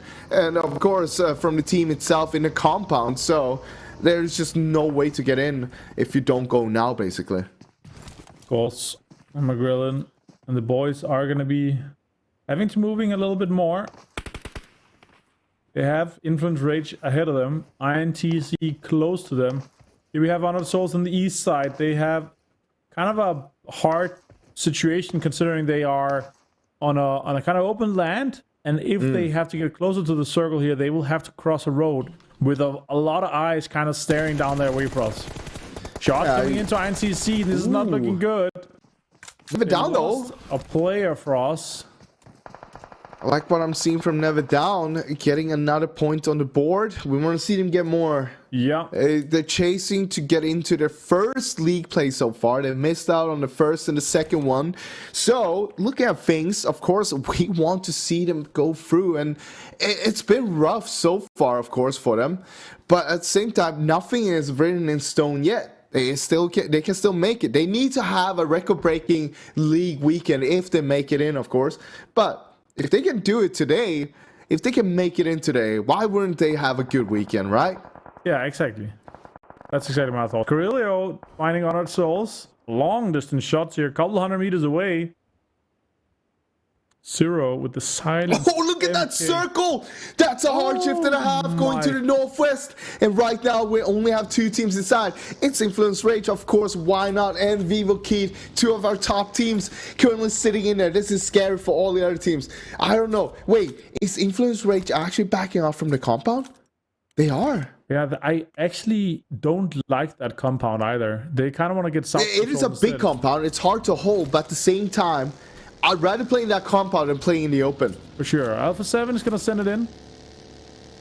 INTC. Free real estate, why not, you know? Wait, they're going north around. Okay. They're probably going to pass Never Down. That's interesting. We'll see how that shapes INTC up and Black later. Dragons might fight soon, though. Yeah, that's not good. You don't want that to happen. We need them to get 6 Or points. Netos is going up against Black Dragons. That's going to be rough. Zero there and try to get as much points as he could. He probably has a lot of first aids if I think correctly here. They did loot Paradise, remember, there's a lot of loot there. But looks like Zero's actually going to join Netos there. So we'll have to see what they're going to be doing. Meanwhile, Revo found outside the zone here, finding on the north side against Never Down. Never Down is looking hot right now. I can see them win this fight here against Alpha 7. Look at Alpha 7's health on all of the members. They're pretty low. Meanwhile, Sharks in a fight here versus Flamingo. Sure. And Loops as well. Oh, this is rough. A rough situation, as you said, for us. Sustex. Okay, Swaggin finds one. Have knocks on Swaggin's down low himself. Carrillo has to heal. This is not Mafioso's already dead. Mafioso's gone. Revo's not resible, I feel like, in this situation. Shots coming into the back. Now Swaggin's the last player. Federal finds him. He says, no, stay off my leaderboard. This is my third place for second place. You know what? You guys don't want to fight us in boot camp? We'll find you anyway. Don't worry. Exactly. All right. Meanwhile, of course, as you're saying, only Swaglin left out there. Looking rough for 7 so far. Looking very good for Never Down. Let's be honest. Five kills, 5 points on the board. 3 man up. Nino, though. It's a DBS. Oh, it's a DBS versus DBS versus DBS. 4 DBS. Meanwhile, what the hell? What is going on? Meanwhile, Flamengo is down. But wait, what just happened? 4 DBSs. It's a bloodbath. All right, Undersoul's down. One by one, everyone's going down. M2 Toyko. I love this new meta. You can shoot until the game ends with that gun. Let's be honest. He does have a red dot. That's all he needs. Oh, if he spotted that. Ooh. Quick revenge out. 11th place, 2 kills. We just lost so many people there, Martin. Yeah, it's actually kind of crazy. Cadosin and the boys from Dupes are moving into the circle, trying to get in. But Inko is kind of lurking in the distance here for us. Another hardship, though, towards the northwest. That means that Infamous Rage right now, they have a really good circle. Good thing they did not take that compound. Shocks goes out on 10th place. And right now... All right, Vivo Kid in a good spot as well. They got to watch the back where INTC is coming in. That's the biggest threat right now. If they keep that free, they have a good spot to play that circle from. Meanwhile, though, Influence Rage still looking around them, trying to gather a lot of ground here to play with. But look at the big 2-1-1 split for Influence Rage. A little bit greedy, but they make it work somehow right now. Yeah, for sure. Influence Rage wants to control all of the south side of the circle here for us. I would love to see that happen. There are a lot of potential points for them. Little boy finds Inko. Absolutely destroyed him for us here in this situation. 1 kill so far for them only, but they're really fencing off a lot of good teams on the south. Yeah, but they're putting themselves in such a good position. Look at this Log with the nades trying to find some more here. Well, he's gonna throw it into the smoke. Oh, that might be good. No, actually, Toyko gets Vitali there. Jump, Muddy. Okay. Okay. With it, I think. No, I don't think it did. Did it? No, it didn't. Sure, no, it didn't. No. Toyko goes down. Baker goes down to the zone, actually. Vita is down now to Law. It's just full chaos. Inko goes out on 9th place. Loops still trying to work their way in here from the south and southeastern side here. And have a little boy just in front of them. Toyko is down though. Look at this. Influence Rage. They're taking fights on all... The circle as well towards them for us. Federal gonna go outside the circle and get this done. Mina is under pressure. He's gonna get taken out from the back shot from back. Loops is on their back heel right now. All right. Shots are coming in the distance there. INCC lost 1 player, 6th, top 8 and 2 points. Just needs a little bit more. But look at how many teams are down to a solo. That's 1, 2, 3, 4, 5 teams. Make that 6, because Never Down is also down to 1 member right now. INCC out in 7th. Oh, you hate to see that, Martin. That means they got 3 points in total. But, all right, let's focus on the game, though. Vivo Key, they need to make their way towards this compound. Meanwhile, Influence Rage still holding this down against so many teams. They're just killing everyone left and right now. They just needed 1 more placement and they would have been fine. 6th would have given them 4 and they had 3 kills. That would have been 7 points. No. It's fine. It's fine. All right, it's a 3-3 on the bet for us. Let's keep it interesting. And let's see what Influence Rage is going to be. Ooh, that's a close nade for Federal. Let's Hope that Influence Rage keeps us up. Black Ranks is out in 4th. Vivo Keith. Down to. Ooh, that is a good... Top 3. Storm is healing outside the blue, in the blue. So this is the big fight here. It's got to be Influence Rage versus Vivo Kid. 4 members up on Influence Rage, 3 members up on Vivo Kid, and Influence Rage has the high ground as well. This is rough for Vivo Kid, but what can they do right now? Diego is down 4 versus 2 right now, and they make a push for a Federal. He wants to get that MVP going. He's up for to take a fight, but he does go down. But McGrellin's down to 1 HP. Long, he's pushing around. Is he gonna get a heal off? No, he's not. And okay, so that will be Vivo Kid out on A's 3rd place, and Storm is gonna get themselves a 2nd place. Meanwhile, Influence Rage, 11 kills, 1st place. What a way to start things off for them coming in here on Sanok. Yeah, great game for them. 7, 8 Look, first states still. Wait. That is incredible. We were talking about Influence Rage. They need to get those 180 points. They're getting 26 on this one if I'm doing my math correct. And if I do some quick math here, that means that they're going to be on 161 points in total after this game. So 161 points, yes, they got 3 more games to get those 19 points. That is quite impressive. Super well executed by Influence Rage in this situations. And in this game here, I mean, I really want to know how many first aids. 7 you were talking about how Influence Rage didn't have a lot of kills towards the end there, but look at how many they were able to get just because of the positioning itself, but also, of course, how successful they were in holding that down. That was just super impressive. They were taking fights left and right. They were fighting 2-3 teams at the same time, and they were basically just killing everybody without losing anyone. He still had a first aid to spare, but it is Influence Rage with the love binoculars coming in. And these guys have been absolutely dominating this qualification stage here. It is Influence Rage with the winner chicken dinner for us. Time after time, we do keep seeing them getting that 1st place, and once again they do, and there's a lot of points on board. Great showing by Influence Rage here in our 2nd game, their 1st showing for tonight, but they're gonna be playing the last 3 more games as well. All right, guys, that was game number 2 here for the PUBG Mobile Pro League in Brazil. Influence Rage won the first game that they played today. We have 3 more fantastic games lined up before we know our final 16 teams for the league weekend that starts tomorrow. We'll be back after this short break, guys, so stay tuned.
here for Brazil.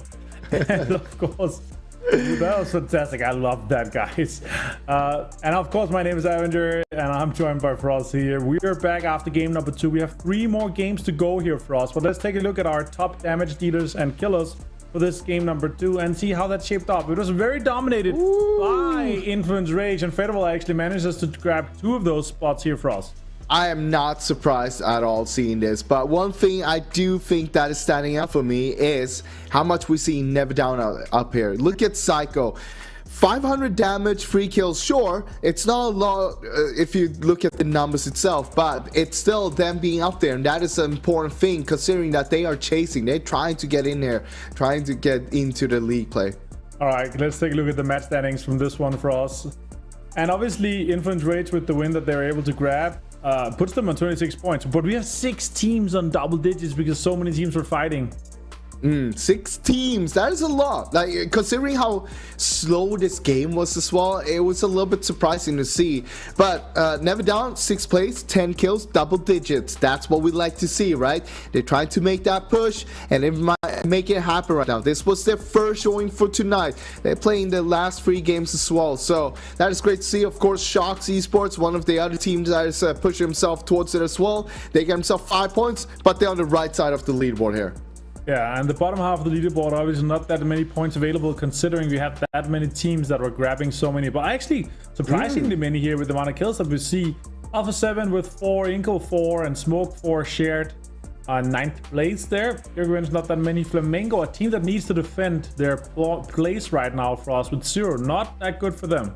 Yeah, they gotta be a little bit more careful, but of course we'll have to see what happens. That was their first game. It went a little bit south. Hopefully they can just reset their mindsets coming into the upcoming games. All right, the MVP of this game can nearly only be Federal from Influence Rage. Yes. Yeah, 4 kills, 4 knockouts for us. This was expected. Very expected. See him towards the top, and of course time after time we keep seeing him up here as well. He's a staple of the Brazilian community here, and of course he does have the cut in the eyebrow. Of course. The MVP slash in the eyebrow right there. Many men has it. The MVPs has the most. Guys, let's take a look at the overall standings here after 2 games. We have 3 more games to go, remember. Most of the teams only playing 2. Influence players are playing 3, and they're only 20 points away from breaking Loop's Esports record from qualification week number 1. Yeah, that is actually insane. Also 4 wins so far out of 9 games. That's half of their games they've won. That is just one more. That is just insane that they're able to put up those kind of numbers here. And of course they're doing it on Sanok time after time as well, and that is something that is also super impressive because you expect it to be a little bit more random, a little bit more of a wild card on Sanok, but I mean they somehow keep it very consistent there. Right, and all these teams that we right now see on your top 10 on the overall leaderboard, we basically deemed all these teams safe and that they're going into the league weekend. But the most important, what the teams are fighting for, is on the bottom half of the leaderboard here, guys. Fact Esports, INTC looking decent. They're close to the cusp. But the teams below Ingo, so Quick Revenge and Down, these teams are all fighting to get out of that bottom fold. Right now with Never Down with such a good game, they're kind of clawing their way back. Flamengo have a win, but they got 0 points this last game. That means that they're only 6 points away from Flamengo with Never Down and the kind of chasing situation. Yeah, very much just chasing, but it's going to be a long chase for all of these teams, of course, considering how close it is between all of them, and they need to have some banger of games. But hopefully we'll see the teams that is in the bottom 4 now making it through, and that's what you want to see. But also I want to see Flamengo as well, so the bottom 5, I want to see all 5 of those teams getting through here tonight. Yeah, that would be sick. It's unlikely though, considering how many points they have, and it's also Rise kind of defending that angle. Quick Revenge only has 2 games. Rise has 3. Flamengo though is a team that is literally the 16th team in our overall league standings right now. They have 92 or 91 points having played 2 weekends. So if Never Down make it, or Smoke, Out of Battle, Shocks, they will all need to have a better day that they have had so far. Or if it's Never Down, they will have to have the best day that they have in their first league weekend. They would have to make 92 points to beat Flamengo out of their top 16 spot. Yeah, but of course you have all the other teams as well, like Sharks is currently on 69, Smoke on 85, Out of Battle on 86. And looking at Never Down right now, if they can just keep this up, they got themselves 10 points here in the previous game. If they can keep this up, they should be probably pretty safe to go through. But we'll have to see what happens in the upcoming games, of course, because there's still 3 more games to go here. Here we go, a little head-to-head between Duck and Psycho. And, you know, it's looking, I'd say, like, the numbers of Psycho is not bad considering how rough of games they've had compared to Ground Zero.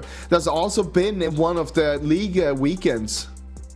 Exactly, and obviously with the amount of games that they have played, this is quite impressive that Doc had such a good game before. Like, his MVP, it's good to see that he was able to jump in there, and also Ground Zero Mercenaries coming in there to defend their place. And again, Ground Zero Mercenaries only played one of the league weekend runs, but they got those 92 points that was required to jump ahead of Flamenco.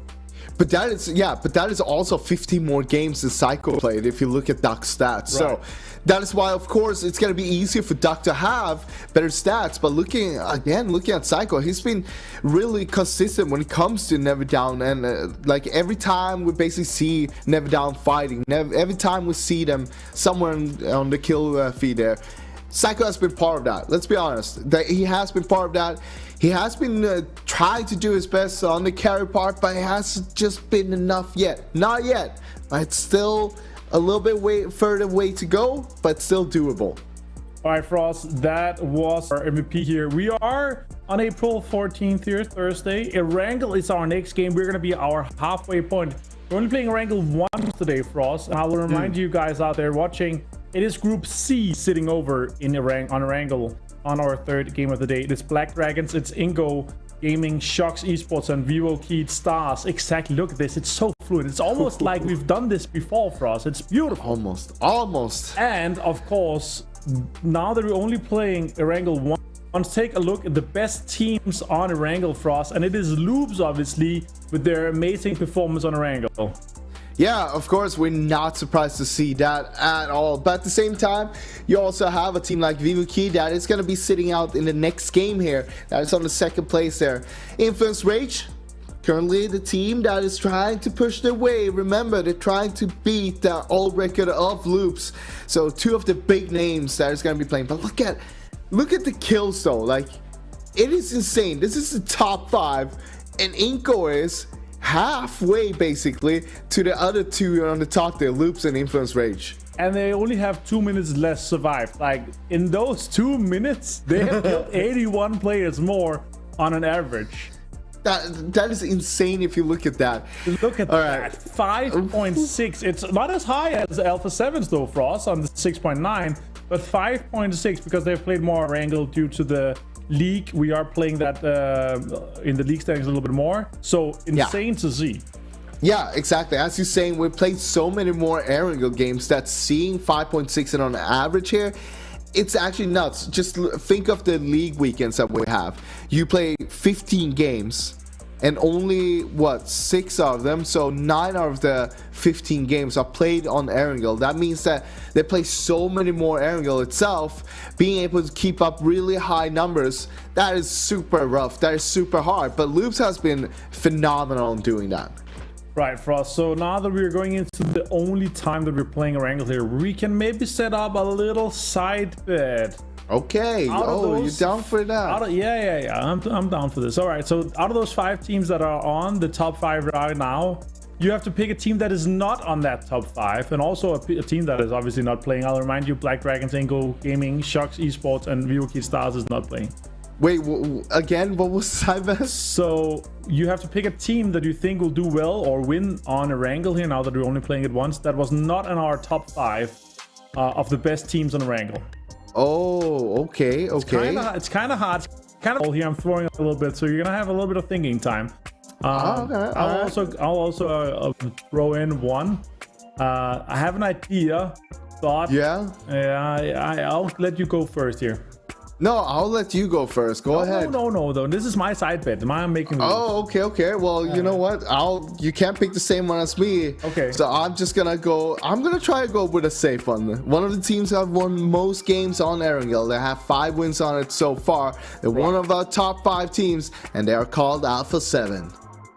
All right, you're gonna go with them. Okay, that's kind of disgusting. You didn't see that one coming. you. I did. I kind of expected you to go with a safe bet like that. But they had they had kind of a rough day, and okay, I cannot pick loops. I cannot think. Okay, that's actually hard. Yeah. I feel like Alpha. I got the winner there. Yeah. Yeah. I kind of feel like your team is gonna have a better game than mine. So I'm just thinking here. Okay, let's put it this way. If they don't win, it's whoever gets the furthest, the best placement in the game. Yeah, exactly. So, or best placement or most points? No, best placement. Best placement. So if they go for the heal strat, no one goes for a heal strat in Erangel. Let's be honest. Oh, that is true. Yeah. Yeah. All right, I'm actually gonna take the bet that one of our producers is doing. So he's gonna say Smoke Esports. Okay. A team that needs to perform. So it's kind of a wild chase and wild bet, but we're gonna let that go, and I'm gonna go with Smoke Esports. So if that happens, both me and the whole production crew wins over you, and you pick the #1 favorite coming out of PUBG Mobile Brazil. Okay, so let's put it this way. You versus all of Brazil right now. Let's put it this way though. You picked a team that, after all the games they played so far, have 1 win. I picked a team after all the games they played so far, have 10 wins. Yeah, I like the underdog story for us. I want Smoke to get into the top 16. I mean, you're always the underdog, so you are just like you love to just like join the teams that are winning. Like it's always these success stories. You're always jumping on when there's like already winning. You know? Yeah, but look, it is all about winning the bet and being right about it. So why would I not just be right about my pick? That is true. Yeah, that is true. All right, Frost, we're a few minutes out from the game. We're only going to be playing Erangel once today. Maybe we can take a look at the map introduction here for Erangel. It is the bread and butter of PUBG, the most played map ever in PUBG. Obviously, this is the first map and the most smooth map. It's the map that all these players they know exactly how to rotate, they know where to play, they know all these small dips, all these small ridges to play. And so to make it more interesting, before the plane starts, before the circle has popped, you picked Smoke Esports. It's my turn to pick a team. Yeah, I'm picking Smoke Esports. What is your thought? How many points? We're gonna wait until we see the first. No. Wait, we waited until first circle pop every round. I just told you. No. This is a curveball. We're doing this before they drop, before we see the circle. No. That is not how it's happening. We're seeing first circle, and then that's how we did it the 5. So you're afraid of losing again? No, it's actually more than 5 times. 2-2 last weekend. Now it's 3-3. No, it's 3-3 total. So we've done 6 total. So we're not changing after 7. So let's wait until first. No, we're changing after 6. That's a thing. Yeah, after 6, true. But we're not changing on the 7th. We're changing. We're not changing at all. It's the same. It's the same. So the team for this one that we're betting on. Smoke. Well, the Smoke. Yeah. All right. I'll let you think, but you get 10 seconds. You get 10 seconds after the circle's popped. Okay, that's all I'm saying. I'll be simmering a little bit on that as we see it, but I can already see the playing path right now, and I can tell you it's a rough one. So we'll it's see a fun how it one. goes. Let's be honest. It's a fun one. This is gonna be a fun game. Again, thanks to Realme for sponsoring and joining us here for the adventure for PUBG Mobile Pro League. It's been super fun to have you guys on board. We're super honored to have you guys joining us. And look here, this is exactly what I was talking about. We're starting from the north, between Cerveny and Stalber, and going all the way down to Novo over Miltafrost. It's a super hard one. Is this the one? Is this the one where we get the Stalber ending that we've been asking for? This could be it. Could be. Out of battle. They've read it. They're going for Stalber. They just gotta stay there the whole game. They're not moving anywhere. So let's see what more we got going. Of course, it's going to be the star of the plane. It's a rough one, as we talked about. Now, a lot of teams, they might be trying to go for the loot spots on the western side. But once they see the circle, they might say, hey, maybe that's not the play. We'll have to wait and see what happens. ITC, a team that is currently sitting pretty safe. Well, sort of. They should be able to make it safe. They're not safe yet. It's still towards the bottom part of the leaderboard for this qualifier. Still trying to fight their way in, but you know, it's not done yet. And remember, we are so many points, right? It wouldn't really matter. 10 seconds started now. Okay, 10 seconds starting now. Smoke Esports is gonna get 2 seconds now. They're gonna get 1 second, 2 seconds ago. Smoke is fighting Influence Rage, and they're getting 5 points max. They're getting 4. I got you. I got you to put it low. They're easily gonna get 5. They're bro. fighting against Influence Rage in Yasnaya. We'll see how that one ends up. We'll just have to wait and see. But you know, it's a good one. I'd say the 4-pointer is a good mark there. But honestly, like despite me saying 3, I'm hoping that they get more. Yeah, but I took a little bit of inspiration from our production, and like it's the fastest guy in the keyboard in Brazil. So I'm kind of putting a little bit of trust in him. So let's hope we do well here. If they get 5 points or more, it's gonna be great. I'm looking for good scenes. But for us, right now, let's talk about Rise on screen here, right? They are lower than 50 points after that many games played. That is unheard of when we talk about Rise. Rise is a certain top 5 teams coming out of Brazil. They're one of the contenders that could go into PMPL Americas and do well. Why do you think they're struggling now? Do you think it's planned? Do they want to have the holiday, or what do you think is going on? They just want to rename themselves to Fall instead. Basically the opposite. But no, they're just having a little bit of trouble. Looks like they're trying out some new stuff. They're trying out, and it's not really working. But at the same time, this is the best time to try out new stuff. You are already safe for the finals. It doesn't really matter. Sure, you might not get to play the 15 teams games in the final, or sorry, in the next league that we're gonna have. But again, that's a team that it's been playing so well that I don't think they would even be concerned if they don't make it. No, exactly. They're 1 point behind Loops for the first place in our overall standings. And that is what is really, really mind-boggling to me, is like, why are these guys not able to perform? Is this something that they decided to be like, all right, guys, we're going to take a week off so we can study all the other teams and play as good as we possibly can in the final? Or is it just a fluke right now? Are they having a rough time? Is the lobby so too hard for them to predict what's going on? Circle is, on the other hand, pretty damn easy. Right smack dag bang in the center. That is true. And Storm being pretty damn good. And they could be taking some of those good compounds just southwest of Pachinki for us. We'll have to wait and see where they're gonna be going. Meanwhile, Fact Esports here on the rotation as well, trying to see where they're gonna head off. They're of course very far up here in the north, so they're probably just gonna go and loot a little bit more. Here we go. That's ranking right now, and as we can see, of course, we talk about the 60-point marker. That is where we think the cutoff will be. But of course, you have a few more teams below there as well, below that 16 marker. Those 4 teams would be, correct me if I'm wrong, that would be Never Down, Out of Battle, Smoke Esports, and Shocks. Yeah, correct. So these are the 60 teams that will currently move through if we would have ended everything now, but we of course are not gonna do that because we have this game and we have 2 more after this one as well, where all the teams are gonna be fighting out. Make sure that they get into this leaderboard on the left hand side there. Yeah, exactly. And my eyes are peeled. They are looking at Smoke and Influence Rage, and I'm like, oh, Influence Rage, can you get out of Yasnaya, please? So we can see Smoke go through with a bit of extra points, preferably 5 or more.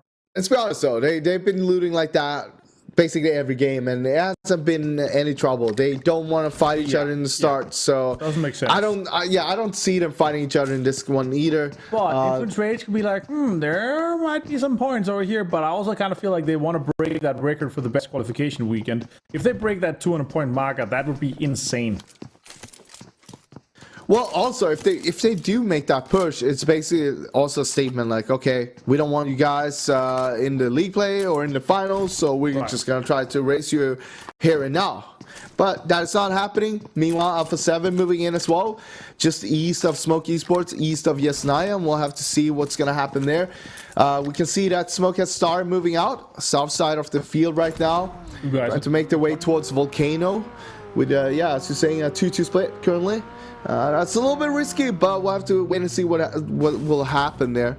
A lot of teams on the rotation right now, trying to set themselves up here for the first circle, see where they want to be playing from for the rest of the game. Revenge. It looks like these guys right now has a fishing stick, and they're trying to bait some people into their compound to get some kills. Pretty central compound for these guys. A lot of potential kills. Yeah, you can see how congested it's getting in the center right now. Oh yeah. We have 1, 2, 3, 4, 5 teams, 6 teams basically in the center, so that's a lot. Oh, Enzo again, never down with their early aggression here. Probably gonna secure himself 1 point at least. I mean, I'll take it. That's a free point for Enzo and never down, and that's exactly what they need right now. And of course, maybe hold your horses. Might be 2. Looks like Maya's gonna get away with this one. But 1 point, Enzo free loot here for Enzo. That's a great start for Never Down, one of the teams that were chasing. They played their previous game was their first game actually for tonight, and they got himself 10 points. That's great to see. On that chase, they still need about 20 points to secure himself a spot. So if they can get another banger of a 10 here, they're halfway there. Yeah, exactly. Influence Rage. This is probably the most congested I've seen our angle game be before the first circle closes. We only have 1, 2, 3, 4, 5 teams that are more than a kilometer away from the center. Everybody else is super close around Rostock, school, their apartments, Chingy, and the circle closes as this happens. Alpha 7 on the northeast side. You said that they're gonna have a good game. Let's see if that is the truth. I think that is Smoke. Of course, the have truth. A better game. Flamingo though with Rise. Rise is kind of baiting a little bit. You can see that how he's rotating and pushing around it. Rise has a nade. Mythic has a nade in his hand. That's a good nade onto Max. And Max saw it coming though, so he dodged it for us. And GG play is ready. Mythic actually disengaged immediately from that, took his buggy and went over to Mufasa. I mean, yeah, he threw a nade, didn't get a knock. Sure, good thing to back off. There's no reason to overaggress on that one, especially since you have a 2-2 split going on. You don't have the numbers there, so you don't really want to take that fight. I mean, it would be another case if you get a knock, you might try to go for another one, but that was not the case for this time. Meanwhile, though, over here we got a lot of teams trying to set themselves up. We got ourselves a new circle, of course, as well. It's going to be slightly towards the northwest, but at the same time. Exactly, not changing too much considering how congested it was towards the center already. And currently, I'd say it's basically 2 teams that is outside the circle. Ground Zero Mercenaries down in Nokia, as you can see on the south side, and also you have Alpha 7 that's going through Yasnaya right now. The rest of the teams, they're inside the circle. Our battle, the only one being on the north side of the river, but they are gonna get joined by Alpha 7 in a bit. Yeah, for sure. Other teams still rotating, right? Kind of repositioning themselves a little bit. Alpha 7 still barely inside the map for us, as you pointed out. They're just making a rotation in right now. They're actually playing it way slower today than they normally do. I think, again, they're trying something new here. They don't need to overaggress on anything. They want to see, okay, what happens if we play it this way? Because coming into the finals, we're not gonna have those secured points. We need to make sure that we can start off in a good way. This might be a new strategy that we need to put on the board for our first few games. Once we have a few good points, we're towards the top. All right, that's when we go back to the aggressive gameplay. Also, like how that they're approaching the game like it's there's a lot of space on the edge, right? And they've probably felt that or seen that. There's not that many teams kind of fighting with them or against them on the edge. That means they can actually do these big rotations here. And also, obviously, we are talking like circle 2 and 3 max, so it's not going to do a lot of damage to them. They can tank a little bit in the blue. They can take some of those edges. And now that we have all this info, we're obviously sitting here in hindsight with the full overview, and we can just see, all right, Alpha 7, based on the information that they have available to them, they're actually making some really good decisions here. And that is what we would love to see here from a macro level strategy from these teams. And this is also one of the reasons why Alpha 7 is one of these favorites here coming out of Brazil for us. I mean, it's great to see that they're trying something else out. As I said, like practicing on this as well, making sure that, okay, they can play the slow game. It might be necessary, maybe not even to start, maybe later on, but it's just a viable play. Maybe not in the here in the PMPL Brazil, but it could be something you need to put out once you go over to PMPL Americas. But you don't want to waste those games trying to make those kind of plays then and practice on it over there. You want to make that practice happening right now. You want to master this right now and want to be sure that you can just pull it out, that ace in the sleeve when it's time for it. And right now it's not really time, but this is a perfect time to practice it. Yeah, exactly. All right, circle popping soon for us. The next one is going to be important. Let's see where it goes. Doesn't go east. Oh, no, it goes on to School and Rorschach. Okay. Looking very, very good for a lot of the teams, but Pochinki teams need to move. That's Storm. That's Brazilian Killers. Alpha 7 needs to move. Influence Rage has to get a question reposition as well. A lot of teams is probably going to be diving into Rorschach or the apartment area of School. But look at this, though. Rise is leaving School. Oh. Rafinha is staying as a solo. I don't like the split between School and Apps in this circle here. This is a 2-1-1-1 split from Rise right now. There are 5 players apparently. They are taking the shacks on the hill as well. Wait, what? No. 2-1-1-1-1. They're playing with I take it back. I take it back. Yeah, it's true. It's a 4-way split. It's an interesting one here for Rise. Let's see how they end up. A team we really love to see succeed. I think they've had a bit of struggles. Come on. Do it. Do it. Nope. Oh. Connecting. That was close. Rafinha poking a little bit. Wait, Nunes close.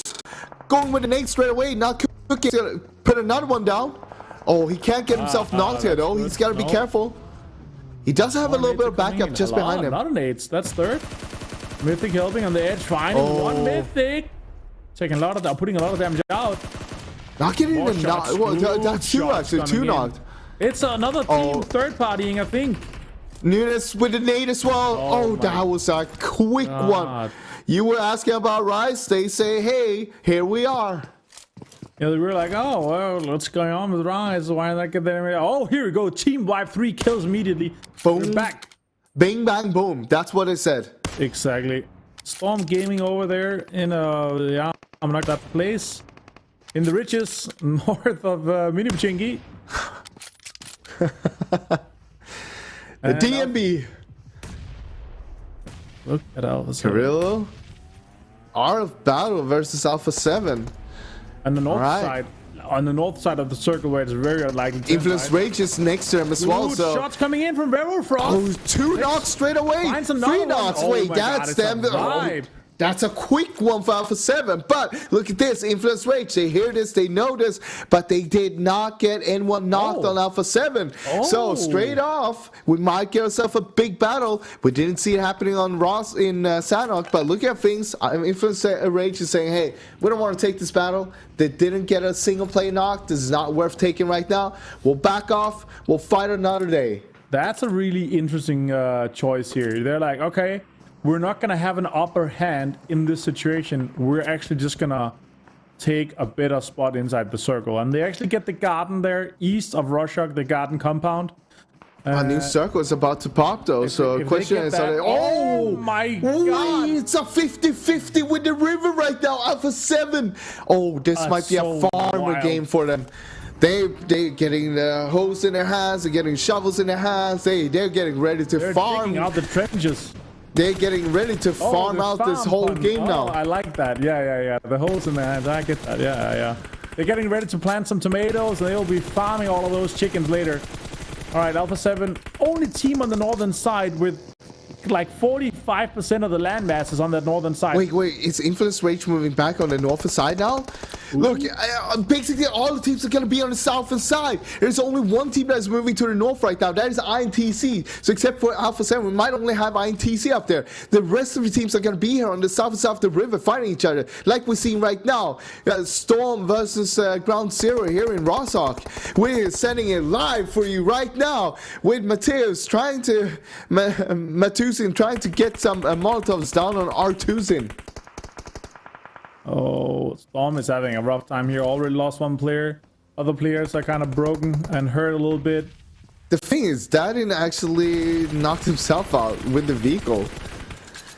Oh, Artuzin is down from a nade from Posen. All right. Let's see. Easy God. What is gonna happen? This is a big standoff as well. Flamingo, 100 souls in the garden compound. Well, we got some more teams moving in on the north side. So Influence Rage actually went over with 3 people. Federal still by the bridge. And now Loops is coming in behind him as well. So a few teams trying to move up on the north side. They know it's going to be less teams up here. But at the same time, they are also fighting in the blue. Loops, 1 man down in the blue right now. I don't like what I'm seeing on Smoke. 1 death, 0 kills. They need 5 points. Oh. That's some shots coming in. Just jumped. Okay. That was a quick knock. He got removed. That was like 2 bullets. That is Prodigy losing 1 or losing his health and life. And that is Smoke going down to 2.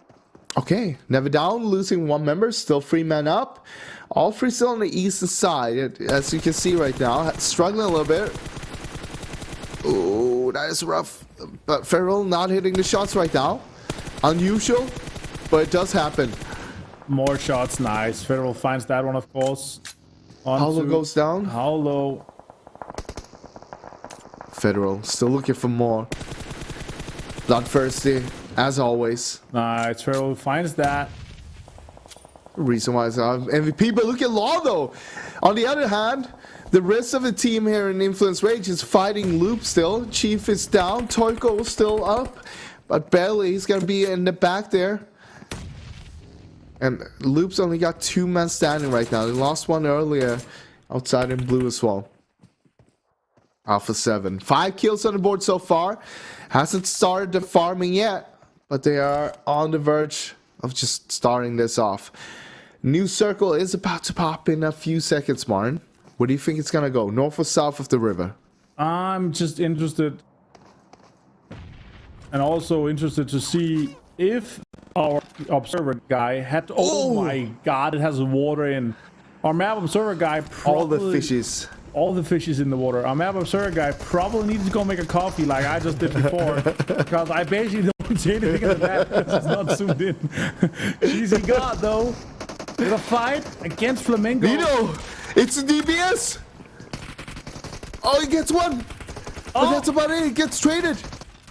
Insane. Oh, now we go over here. It's gonna be Loops versus Alpha 7, but Loops goes out on 13th place. Unexpected, but at the same time, Alpha 7, they started farming mode. Flamingo goes out on a 14th place as well, I think it was.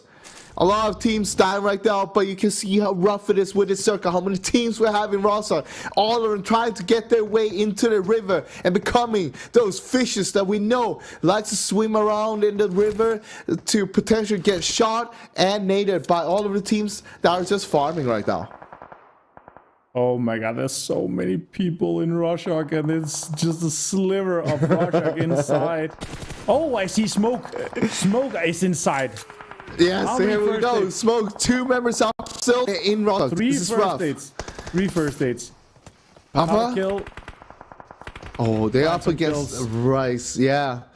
Or not. It depends. Oh no, this is not. Are you looking at it? Never down out on 12th place. That's not good.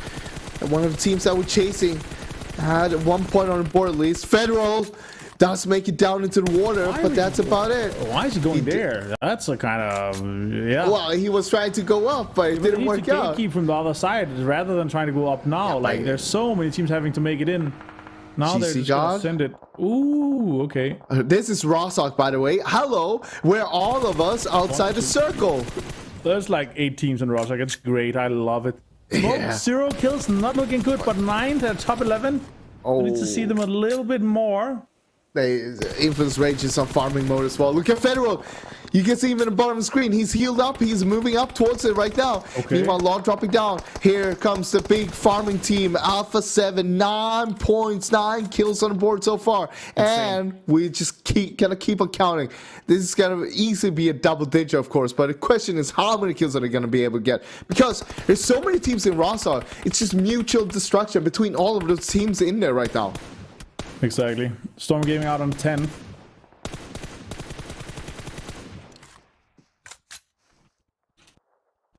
Smoke still 0 points on the board, but they're gonna start catching on the placement points now, and that's another team out. Ground Zero out on 8th place, and we'll have to wait and see. Oh, new circle! It's gonna head north. You can see there's still water. You can see on the top right there on the mini map. They need 1 kill in 6th place. If you're not Influence Rage against Frost, if you're not Alpha 7.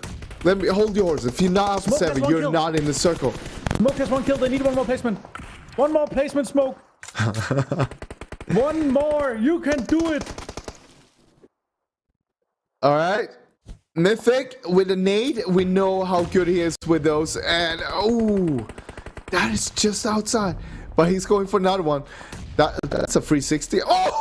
Yes! Smack bang on the money. Top 6 and gets 1 kill. That's 5 points. Team Avenger wins. Easy there. Easy there. Let's go. I'm just excited, guys. It's insane. You're just lucky. You're just lucky again. Actually, and it's obviously due to the fact that our producer is an absolute 2000 IQ member with the fastest hands in the West on the keyboard. Right. You also said they were gonna win the game, though. Oh, maybe not. But I just said 5 points. I take these 5 points as a win, Frost, okay? Rise is looking good, Alpha 7 is looking good, and with the circle here, Frost, hold on. Look at yes, look on Alpha 7 right now. They have Carrillo in the circle. Yeah. And the rest is they're just shooting everyone on the high ground right now. They need to make their way down here, but as you can see, it's full chaos. They're still having so much control. This is why they're just sending one in, taking the spot, make sure no one else can take that spot. Meanwhile, the other 3, they can just start here, just farming out every single point they can see. Everything that moves gets shot at it right now. Law. 5th place. They're winning from Rise on a 6th place. 11 kills though from Rise. Yeah, that's you were nuts. wondering where they were. They say here we are. 6th place, 11 kills. Obviously, 2 players left only from Influence Rage, but 7 kills with them, Frost. 13 though for Alpha 7. The team that you betted on was gonna have the best game possible. They had a really good rotation into this, Frost. They're not done yet. They're not done yet. They might have lost Mafioso, but that's about it. Swagwin is not going down. Look at this. He's trying to look for some more fishes. It's not really spotting them, but he's got to be careful. Still, he could beach there, basically. I think he could actually survive a little bit. I mean, this is look at things. Look, Alpha 7 should have a lot of control, but look at Karowski here. Look at Influence Rage there on the eastern side. They've taken a little bit of a ground here from Alpha 7. You can see Rebel is pretty low right now. They needed to back off. That means that Influence Rage might have a little bit more ground to play. Meanwhile, Swagwin's still looking for the fishes here, and he's found one. Maybe he's looking for 3 more. Maybe he's trying for dynamite fishing. But look at Nedos. Oh, Nedos finds him. Takes Swagwin down. Papa kill. Could make something happen here. The dream is alive. It is. It definitely still alive. But how long can he keep himself alive? If he gets a law down there. Bro finds one.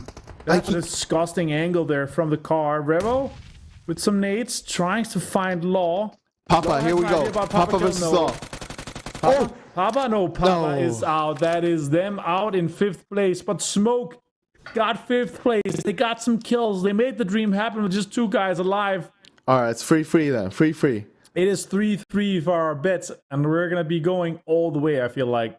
Shots coming in. Bro is out here. INTC.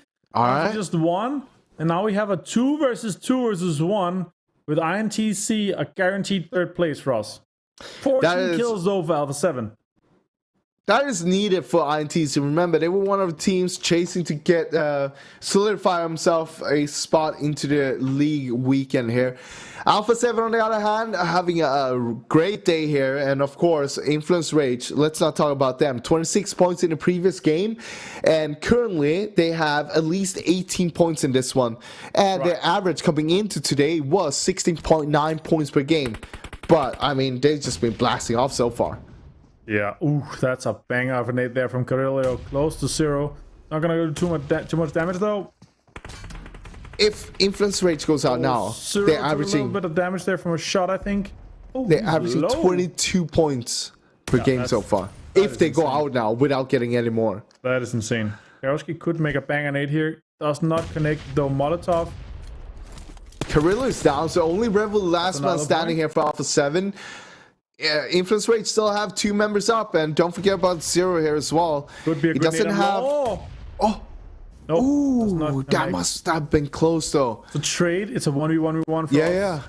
1v1v1. Now, Kowski is still not dead though, so he could still get the info. I'm not about dead yet. About Revo's position and hand it over. Let's see what's gonna happen. Circle. It's going to be towards Law and Zero, so Revo's going to need to get close towards him. Molotov. It's going to be using a lot of utilities trying to get this flush here, trying to secure that point. But he also keeps getting a lot of information for Law as well, right? Like when knowing his whole back is clear. Yeah. He knows Zero's down there. He's gone. So, but he's shot. So now they know around. With the nade. Zero with a nade. He's standing up. Where did he throw it? Too far. It's too far. He thinks he's on the tree, but he's in front of the tree. Oh, little does he know. Law strikes again. Now we're down to a 1v1. Law versus Revo here. 2 of our top teams. 10 kills for Influence Rate so far. Revo, 15 kills on Alpha 7. But look at this. Wait. Oh, Revo. Well played. It's Alpha 7 that takes home the chicken dinner for us. What a well-executed placement from them, a play from them. That's super, super impressive. I love to see that from Alpha 7 coming back here, showing us what they're capable of doing. Alpha 7 with the chicken dinner here, but Influence Rage got another great game for us. Amazing game, let's be honest. You asked me before this game who was gonna get the win, who was gonna get most points. Well, I gave you the answer. I said Alpha 7 because I'm actually from the future as well. Yeah, and on that note, we're going to take another break. That was 3rd game done. We're back with 2 more games. So stay tuned here for more PMPL Brazil.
lutear.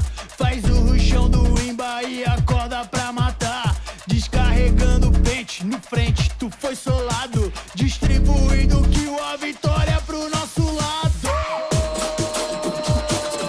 Mapa na tela, avião voando!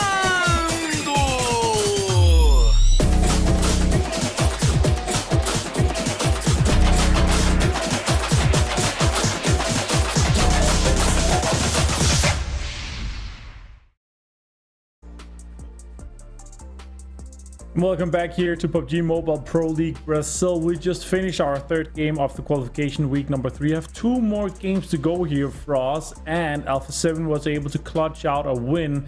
You called it and you saw it. Even though they had a hard rotation, they actually managed to do a really good job here with that northern shift. Yeah, I mean, once again, we're seeing Alpha 7 is playing a little bit more passive in the start, and I mean, it's looking great, let's be honest, them being able to perform like that. But of course, they did get the circle towards them, and maybe that was the play. They knew that, all right, if the circle comes up here, we're going to have such an upper hand, we're going to have such an amazing game that this might be the play. But so far, after 3 games so far, we had 3 winners. It's going to be Loops, Influence Rage, and Alpha 7. Guess what? That's 3 of the top 5 teams so far. So if we continue on that trend, that would mean that we're going to have either Rice or Vivo Key getting the next 2 chicken dinners. Yeah, that would be pretty sick if we actually saw those guys getting it. Oh! It is our top damage leaders and killers and assist makers here, and it is dominated by Alpha 7 for us. It is not just dominated by Alpha 7, but dominated by our top teams. I mean, look at Influence Rage as well. You have Law up there. You have Kioski up there. It's just amazing to see time after time. This is why these teams are towards the top. They're proving it time after time that they are up here, why they belong here. But of course, we have a few outliners as well. Fact Esports Bro there with 4 kills on the kill leaderboard. And also, of course, 7 from Storm Esports with 2 assists on the assist leaderboard there.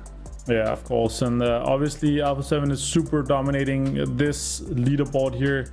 But for us, the most important is how many points were they able to get from this match here. Let's take a look at the match standings as it shapes up. When we're ready with that, it's gonna be, of course, Alpha 7 31 points from that performance for us.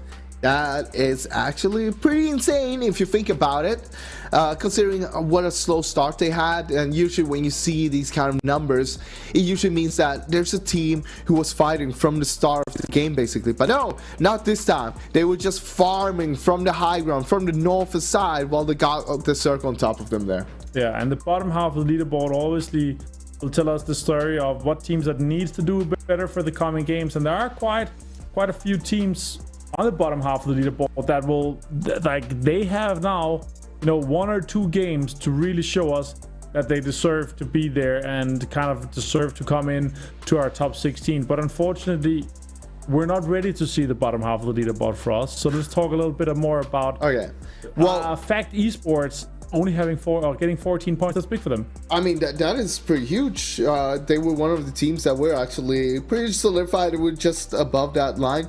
But another team just below them, though, you have Smoke Esports. That's a team that we of course know needs to have a good performance if they want to make it. So them getting 9 points, that is a huge deal. Meanwhile, of course, on the other hand of the leaderboard, we're gonna see teams like Never Down, Art of Battle, Shocks. Here we go.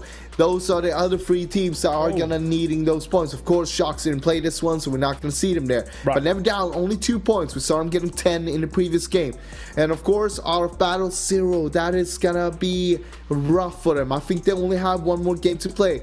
On the other hand, you also have Flamengo, another team that has been on the cusp there. 0 points. It's looking rough. They qualified for 2 league weekends so far and looking to qualify themselves for the 3rd one here. Yeah, and Flamengo, another 0-point game. They need to have 2 good games here for our last 2 good games for us. Otherwise, they are going to be looking very rough in that situation. I don't want to see them out. I want to see them try to defend their spot. But on the other hand, you also want one of the kind of underdog situations that are currently on the bottom 16 to try to make it in to fight for that out of battle. Still has 2 games. Yeah, they still have 2 games. They're in Group D, so they missed out our 2nd game. Right. So they are playing 2, but kind of an impressive lower half of the leaderboard here, I would say. Yeah, it's gonna be rough if indeed. Like, you can see how little points there were over there. But of course, our MVP of the game, it's gonna be Revo, a very familiar face. We've seen him here time after time, and he's also, if I'm not totally wrong, our current leading MVP. Yeah, for sure it is. 100%. Revo has been such a standout player, and obviously one of the superstars playing on Alpha 7, the current favorite team that have had the most successful and good performance, and they have been quite impressive to themselves here for us. But let's take a look at the overall standings and see how everything shapes out with just 2 games to go. Influence Rage with a record-breaking game and week here. They beat Loops Esports qualification week number 1. They had 180 points in the qualification week number 1 with an impressive 15 points per game average. But here with 2 games to go, Influence Rage, they beat it for us. They beat it, but they are also looking to set a new record, of course, and they have miles to go with 2 more games on their hand, of course. And I mean, I think they can break 200 points easily. Yeah, easily. That's gonna be easy peasy. I want to see 240 points, because that would mean 20 points per average, but it's gonna be quite hard. They would need to win 2 games with 15 plus kills, so that would be insane. But I would love to see that. That's just making putting the bar higher for the already very good performing teams. Alpha 7 is kind of in there. So out of the 11 games we played for us, 7 of the chicken dinners is on our 2 leaders. That is pretty insane. That is pretty insane. I mean, with only 2 more games to go, you gotta wonder as well. Are they gonna get those 2 as well? Yeah, you would think so. Bottom half of the leaderboard here for us, it is shaping up to be very competitive. Flamenco has dropped. Smoke with that game. We rooted for them. We hope they're doing well. They have 1 more game to go. And if they have a good one, they could stay in that 16-point mark. But look at this though. Like, sure, they have pushed this off, but Smoke Esports and Quick Revenge, they played 11 games. All the teams below only played 10 games, so they're 1 game behind right now. And of course, that 60-point marker, I'm starting to feel it's going to be a little bit slightly higher than that, maybe, with 2 games left here. I mean, we'll have to wait and see, but Quick Revenge, Smoke Esports, only 1 more game on their hand to play. They're going to need to have a banger of a game if they want to make sure that they're going to be playing in the league weekend that will be starting tomorrow. All right, Frost. Group B is not playing. It's 7. These guys are playing. It's Group B. Alpha 7, Ground Zero Mercenaries, Honored Souls, and 9cc is not playing because we're going from the other way back, of course. So Alpha 7, after this great game, they're sitting out. Ground Zero Mercenaries, they are sitting out. Honored Souls and 9cc is also sitting out here for us. And we are going to be playing Miramar for us. Unlucky for Alpha 7 that they're not playing because they're the best team on Miramar so far.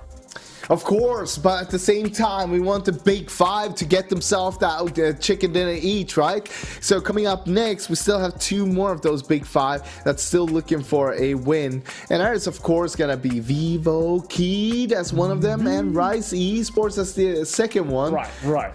And that would be quite insane that, like, going through to today, that it's going to be each of our top 5 leading teams in our overall standings that would take a win each. That would be insane.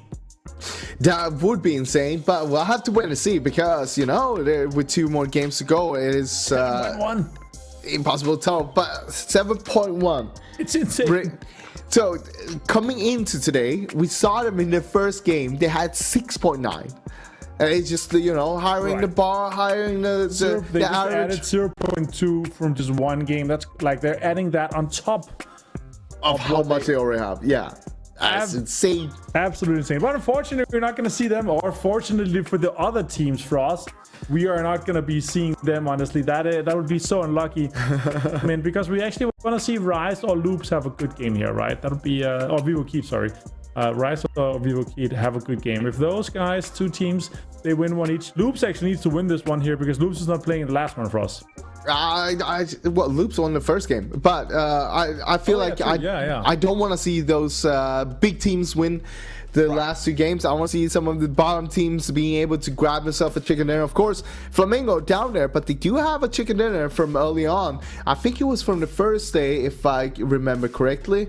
It was it the first day? What are we talking about now? Flamingo, yes, it was the first day. Yeah. Round 3, they got 10 kills and a win. Right. Basically, 25 of their points came from that. Out of their 48, 49 they have now, so nearly a third of their points come from just this one game that they won. It was a pretty good game though. They managed to do quite well on that, with also the amount of kills that they're able to close out. But I really want to see them step up. They have a lot bigger potential that they're showing right now. But for us, we're ready with game number 4. It is Miramar for the last time of today, for the last time in the qualification stages here of the PUBG Mobile Pro League Spring in Brazil here for 2022. What a fantastic year. Unfortunately, we're not going to be able to experience 22-22, but 2022 sounds pretty good as well to me. It sounds good enough to me as well. So coming in here, pretty decent plane, I'd say, going from the southeast to the northwest, going through the center. This is actually one of the better planes in my opinion. No matter if it goes this way or the other way around, it is one of the planes where basically everybody is going to be able to go wherever they want to go for. But Martin, real talk, you know what time it is? Yeah, it's my time. Yes. What is your time? It's Martin time. I am calling the team that I want you to put a bet on. It's currently 3-4 to me, 4-3 to me. No, 3-3, right? Oh no, it was 3-3 before. No, it was 3-2 before, wasn't it? Oh no, we started at 2-2. Yeah. Then it was 3-3. Oh right, yeah, I just won with smoke, so it's 4-3 to me. So you have to win this one here. Okay, so what am I getting? Circle. You are getting a team that is only playing this game. You're gonna get quick revenge. What do you think? Quick revenge. Ooh, they've had some rough games so far. I gotta go ahead and say that they're getting 5 points in this one. 5. Okay. Oh, that's a good bet there. I'm really split about that. I need 10 more seconds to really think. What? All right. Meanwhile, though, Black Dragons here in picture. They're pushing towards Smoke Esports. Smoke Esports playing their last game right now. They need to have a banger of a game. Of course, they're currently sitting on 16th place, but that's not going to be enough with all of the other teams playing 2 more or 1 more game after this one as well underneath them. They need to make sure that they can survive this. But look at this. They swap position. Smoke Esports was on the top, now in the bottom, and Black Dragons now on the top of this building. Now, who's going to win this? Looks like Smoke is going to get that revive off after them jumping off. They have grouped up. This is a huge fight right now for Smoke. Not as big for Black Dragons, but they still want some points. They still want to make something happen here. Yeah, for sure. Imagine if you had a DPS in this case here. It's not happening. Black Dragons are jumping out. They're finding one member. Finding two down. Well, that is not make that free game. They find another one, pushes in, comes in, takes another one, finds one more. That is Smoke out at a game where they needed to have the best game possible. And Black Dragons, they retain all 4 players alive here for us.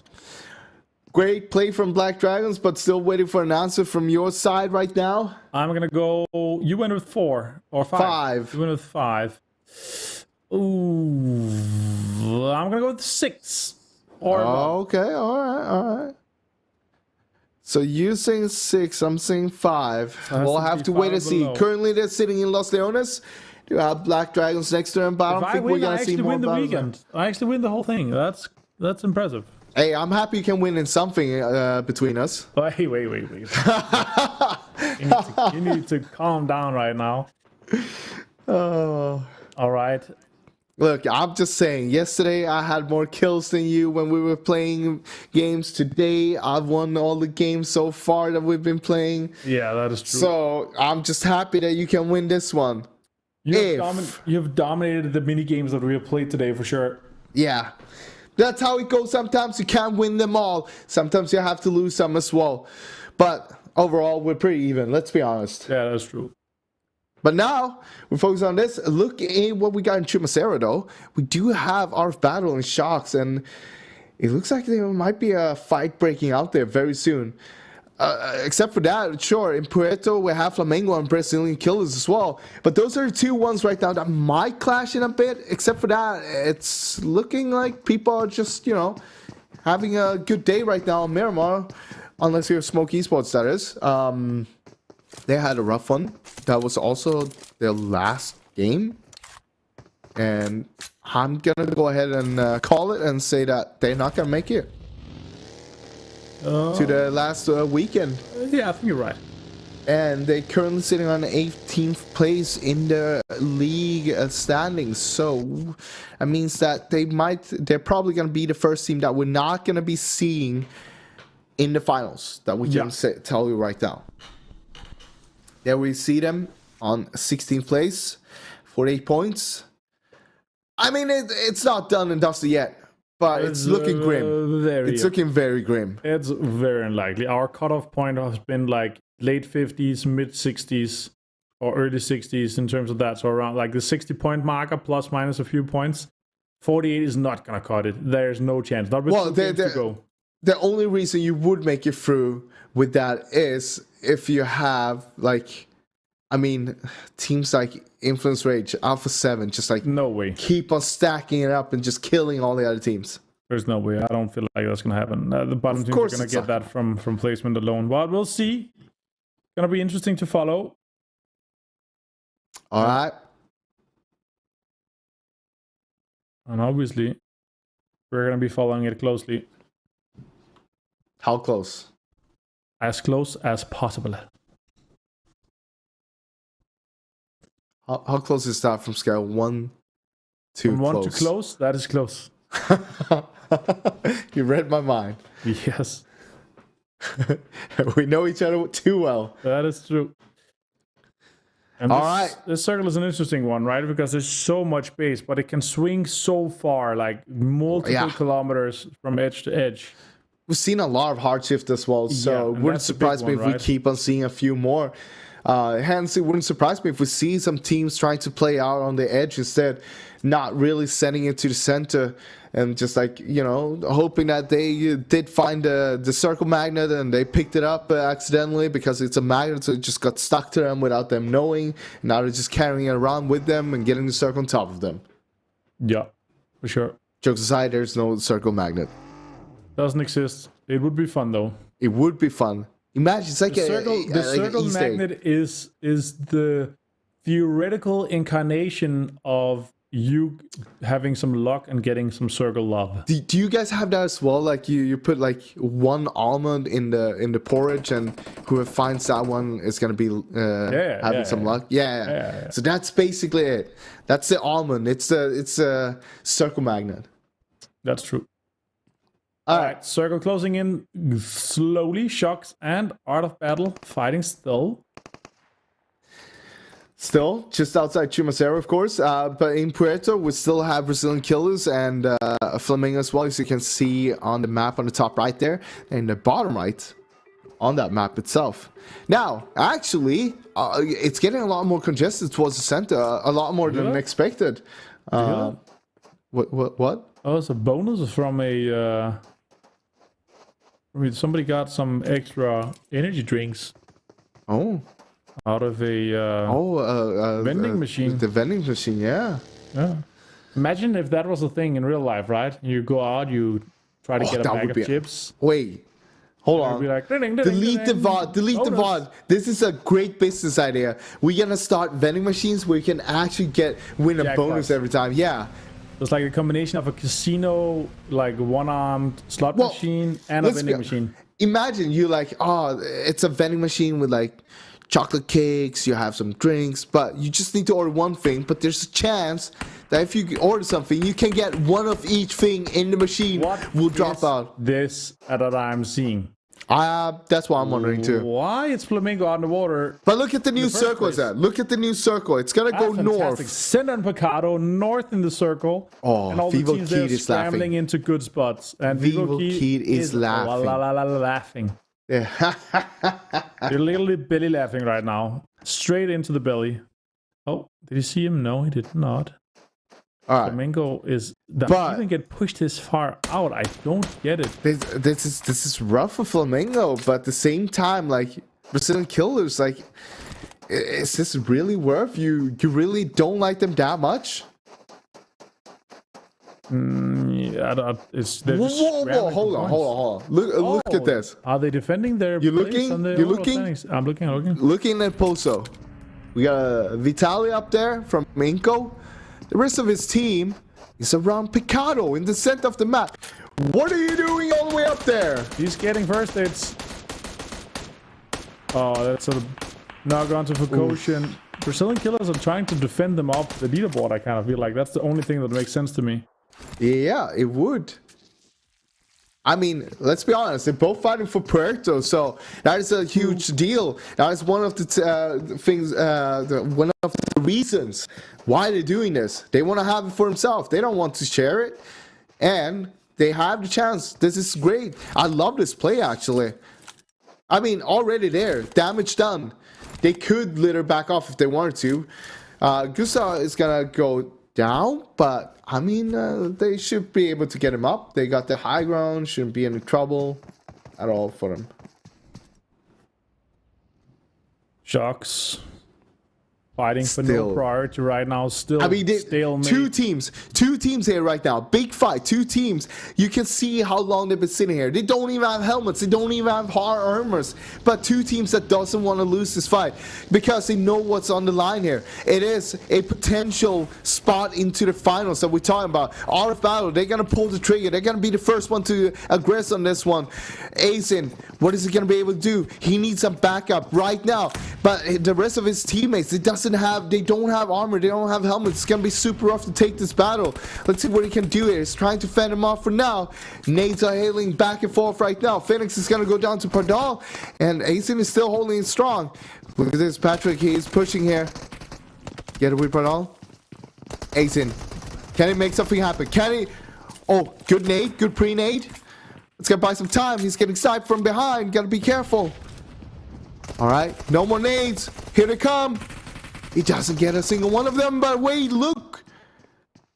Who was that? There's Phoenix on the backside gets taken down. Oh, okay. This is interesting. Kind of traded on either side here. Nico. It's looking like our battle is gonna win this one, though. Yeah, they're looking decent. And that means that we might have another team. Oh, GG Play actually finds another knock there. But here we go. Oh, The zone damage. He needs to heal. Oh, that's good. Bandage, fast. You need to survive that. Shots coming in. Our battle shocks. Padal, nice here. Shocks are gonna be found. And that is Shocks out in 15th for us. Good for Art of Battle. They needed the points. Both of the teams needed points. Both of the teams are going to be playing the next game as well, which will be sound. But our battle getting some revenge here. 4 points on the board with 4 men up. That is huge for them. Meanwhile, Flamengo down to 1 player standing right now. 1 knocked, of course, but I think they should be able to get that revive happening. There is only Maya last man standing for Brazilian Killers, but he's going in for it. We can't really see it on the map here on the top right, but they're basically still down by Puerto and just fighting out. Meanwhile, out of battle, they're gonna try to make their way into the circle, and you can see how many we still have live and how small the circle is getting right now. I actually love this circle because it's so hard to play. You have this big road in the middle that kind of separates everything into 2. It kind of works like a river, and if you have to cross it late game, it's going to be rough. Rise here sitting in one of the best compounds, if not the best compound in the current circle, and putting out a lot of damage. Adrian from Vivo Keed, our first triple MVP, is looking and trying to shape things up here. Yeah, and Vivo Keed with this high ground, it's gonna be pretty nutty to see what they're gonna be able to do, is considering that they're inside the next circle as well. They do have a big 2-2 split though, which could be punished by other teams. We'll have to wait and see what's gonna happen there. But look at things, they don't have too many teams that is going up on the western side here on the high ground. You have Intense Game on the northwest side, you have Never Down that's still out on the northwest. But except for that, I feel like all the other teams, they're just gonna try to stay on the low ground. But again, it's so open. if you don't have a compound to play, it's going to be super rough later on. Yeah, for sure. Mythic has been stagnating a little bit our MVP rankings for us. I really want to see him succeed. Maybe he's just not finding the nades that we want him to find. But this circle is great for them. This could be a fantastic game for them. This would be great if it was Rise winning this one. Yeah, that would follow the trend of the Big Five. Has been able to grab himself 3 wins so far tonight. But we still have, of course, this one and another game to go. And of course, when we're talking about the Big Five, we're talking about Loops, Influence Rage, Alpha 7, Rise that you see on the screen, and Vivo Kid. And currently, Vivo Kid and Rise have the 2 best spots on the in this circle right now. But we'll have to wait and see what's going to happen, because the circle might just shift away from them. Oh, I thought you were talking about the Big Five. I was, until I shifted over. Talk about the circle and the circle shift that is about to happen soon. And that's quite a lot of space on the kind of east side of the circle. The shanties are not taken yet. And north of Revenge. Oh my god. That is a shift straight on to the graveyard for us. That is a rough circle. Let's be honest. That is so much open space that it's going to be hard for the teams to play it. We talk about Vivo Kid, Rise having some of the greatest positions. Not anymore. Not with that circle. Meanwhile, Flamingo is going to be found and getting killed on the 13th place. They still have one more game to play, I'm pretty sure. So, you got to make that happen. They got to make some good plays there. Can I get a statement on Quick Revenge? Quick Revenge is currently down on the southern part, and not looking bad, actually. Not looking good either. Needing to make their way in this circle. That'll be big. They could make it, but looking at it, they're taking a slow rotation. They want to scout things out, which is great because they make sure they're not just blind rotating in like 2 other teams are doing right now. Those are called out of battle. Those are called, and Inco, of course, but they are side by side rotating right now and looking at things. They are having some mutual destruction. No, it's actually Mythic finding a kill here on Off Battle. So Off Battle losing 1 player. They did get a clean wipe in the start of the game, though. They still have 4 points on the board, at least for now, with 3 men up. Exactly. This is interesting. Loops with a 4-way split here for us. They're so greedy. Not sure if it's going to work out for them. I feel like it's very Loops-esque to do this kind of a risky split, but you know, they're good for it. They are indeed good for it. Out of battle. Oh, they're going uphill? Oh, okay. Alright. I see a lot of teams uphill right now over here. Yeah, Vivo, sure. You have Vivo Key, you have Never Down, you have Fact Esports in the background. Art of Battle trying to rotate between this and Rise. Mythic finds another one for Art of Battle. Mufasa finds another one, so Art of Battle down to 1 member now. Oh, this is interesting. So the Quick Revenge guys, they found the shanties. Good. That's really good for them. Yeah. Oh, Mufasa and Rise. This is not what they needed. They needed to clear this out easily, but Out of Battle. Oh, Patrick. They managed to get 2. Patrick is sending it in. Oh, there's Mythic. no way he's losing that. All right. High ground. Look to your right. Look to your right. Like There's. I like that. Yeah, but he has one to his right. He's up against Mythic. One of the horrifying MVPs. He's going out in the open. He does find him. But look at that. Nunes Rafinha trying to make a defend, but it's not going to happen. From the back, Diego. Third partiness. Back Esports out in 12. Shots coming in. Ooh, Pardal. Pardal is going to be the last man standing. He knows that there's going to be a team above him. He's going to try to secure some points if he can before anything else happens. They have 5 on the board. It could potentially be 6 at least. They do have 1 more knock. And yes, he does find Mythic. That's going to be 6 points for Art of Battle. Well needed points for him right now. Ooh, I like Smoke's split actually. A 3-1 where he goes out on the eastern side trying to get some ground. There we go. Art of Battle out on the 11th place, down to 10 teams. Never Down is going down quick to the zone right now. They're far outside. Actually, I think Paul Polo is gonna try to heal up outside Picado. I'm not sure how many first aids he does have, but new circle. It's gonna be a donut straight down in the center, and you have, of course, Storm Gaming there. You have Loops with their enormous split. So now it's the big question: how are all the other teams gonna try to fit himself into the circle? All right. What are they gonna be able to do? Never down out in 10th for us. Not looking good for them. Not looking good for them at all. Kirkwrench with 1 kill and 4 guys alive in a decent position. I feel like this could be a good game for them that I could be, you know, potentially winning a little bit on. It could be. It could be. We'll have to wait and see. Still trying to make their way in. But they do have an Inkle with only 2 members up right in front of them. So they might be finding themselves some more kills on the board, actually.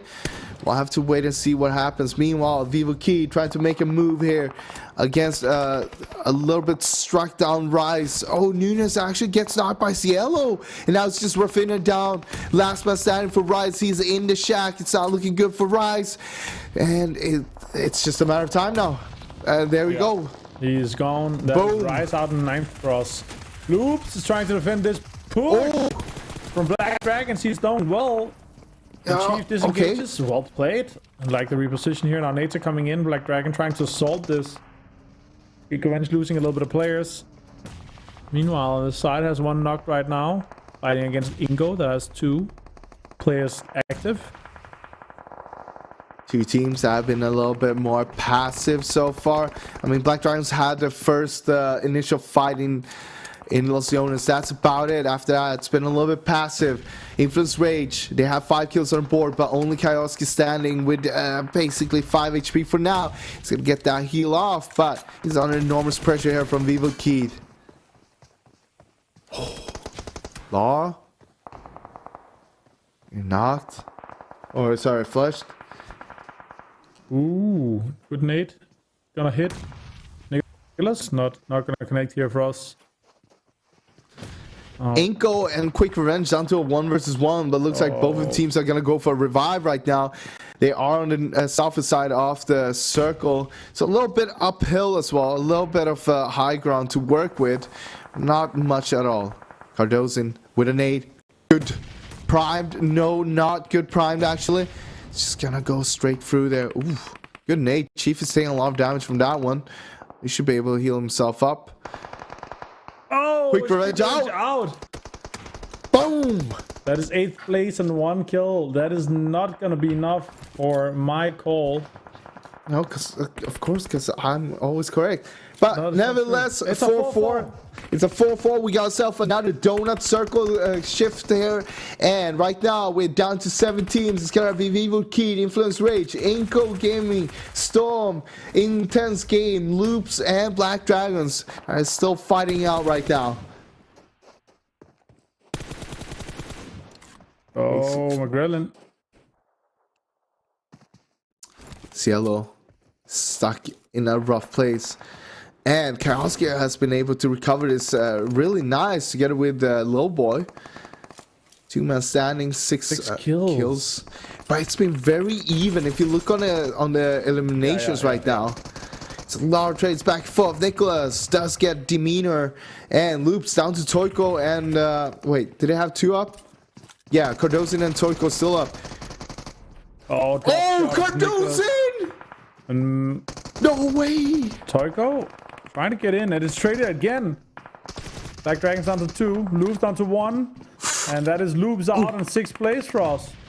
Loops out on 6th place. That is a huge game so far for Black Dragons. They're going to get both revives up as well. So 8 kills on the board and they're going to be 4 plays up. But look at this. We're down to the top 5 right now. 3 teams might be able to keep 4 members up. Then you have Influence Rage with 1 member and Inko with 2 members up. Influence Rage and another great game. Storm basically in the first battle of the game here. That's fine Pereira. They have fine Paji so far. Looking for nice Rafa. Push. No, traded. Alan is going out. And I believe it's only Zeus Boy left up on Intense Game now. It is. Or two. Let's make magic happen. Let's see if they have any magic left. He's gonna go for a revive there. Sneaky little boy. Last stand for influence rage here. 7 kills on the board. Looking for 2 more here from Inko. Inko has been holding strong with 2 members up. Wiped out quick revenge all in and make a good push here from 2 different angles. Nope. Yeah, they make it happen, and that's gonna be influence rage out on that 5th place. We're down to the top 4 right now. Inko, they might have a great game here. 7 kills on the board. They've been 2 members up for a very long time, actually. Yeah, very impressive to see. Now, Storm Gaming Artur taking a bit of a fight here. This circle is actually quite good for Inko. This stuff happen if they position this up well. And all the teams inside are fighting each other. Storm. Black but that can't happen though. Oh my god, that is disgusting from Talents. Definitely tell. His name is there for a reason. He's got some talents. Alright. Intense game though. Still 4. Okay. Oh, Vitaly shots. Vitaly, last man standing for Inko actually. Okay, they lost him. Okay, yeah. Yeah. He has this ridge until all of the next circle. Yeah, he does, but at the same time, he has a lot of enemies to fight. Storm, still 4 men up, but they're barely inside here. They need to fight both Black Dragon and Intense Game here. They need to choose one battle. They need to end that battle quick so they can focus on their other team straight away. Oh! Good nade from Intense Game from Ragnar. Alright, Black Dragons, they're falling as well now. Only Nicholas standing. That went south very quick for them. But might be able to get the revive here up on the roof. Cheeky play. I mean, they're not inside there, but they can be one of the last ones to leave it. But same time, if you stay there, you're going to get seen by someone like Vitaly. But never mind that, because they have a big freeway battle going on here right now. Yeah, instantly going for the rest here. This could be huge. Let's see who survives of Storm. An intense game as well. There are still 4 guys alive on both teams. No armor. And Nox coming up. Armor is broken. No armor on Zeus Boy here. Rest is still level 3 gear. No first aids, only bandages, taking a lot of damage. He goes down to 20% HP. He needs to heal up with bandages. Meanwhile, Nicholas still here on the roof. Then it is going to go down to the zone after getting tagged by Nicholas. But look at this. Nicholas has 2 first aids, but he needs to go out in the open to heal. Oh, this is rough. But he finds another one. He's just going insane right now. He does get taken out, but is he going to get that kill? Oh, Intense Game is really controlling this situation here for us. Are they though? That is the big question. Storm, they need to push out here. A lot of knocks in there and a lot of congestion. It's just 1 man standing, is it? Little cover, and Intense Game is just putting on pressure onto Storm. And that is it for Storm. No. Whoa. Yes. Inko, Vitaly. What can you do here? You need to make a move. Benson is there. He's on the other side of the boxes. Oh, Vitaly got the next circle. But he needs to make something happen here and now. He can't wait any longer. Oh, that's a good nade. That's actually huge. Massive nade. Vitaly making more dreams come true. 2 versus 1 versus 1. Close. Oh, gotta be careful. Don't want to take too much damage. Again, 2-1-1 right now. Tense game. They make a push. Alazin is trying to make it hard for him. Pereira down to 1 HP, but so is Vitaly. Who's gonna win this peak? Okay, Vitaly is gonna heal up. Paja. Wait, Storm is out. And both of them, 1 HP on Paj as well. Is he gonna make the... He has a first aid. He's gonna take the first aid. I like it. Paya going for the heal as well. Let's see what happens. He has bandages only. Yeah, it's going very slow. Oh, Nate, this could be huge. And then no, it's too far, I think. Wait, he didn't. No, it's not. In front of him. All right. Let's see, confirming the kill or trying to. He should know. Vitaly in a 1 versus 1 intense game. Where's the good Molotov? Could be a good Molotov. Not close enough just yet. Oh, he crawled over to him. More utility, flashbang there. 1 versus 1. He hears him, shots are coming in. Now they know. It's an interesting last battle here between Paja and Vitaly. Nice. Connect a few bullets here. Does not though. Tries to swing. PUBG goes for it. He gets low. Can he take Vitaly down from Ingo? Oh! He finds him. And it is an intense game. Look at that. Santos jumping up. So happy and proud for the team. Super well played and executed by Intense Game in this situation here. And he has to go over to the camera and go zoom and a little bit of dance. Yeah, Zeus boy. Well played by them. That is a chicken dinner here for Intense Game for us. Great to see them finally get himself another chicken dinner on the board. He got, of course, the first one in this qualification, well, let's say weekend. Now they're getting one here as well. And with one more game to go, you gotta wonder how that one will end. But of course, Intense Game, great game for them, getting that chicken dinner in this one. All right, for us, that was our penultimate game of the day. We have one more game here for the qualification stage weekend. The absolute last qualification game is coming up just after this short break, guys, so stay tuned.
Primeira queda, junto squad e corre pra lutear.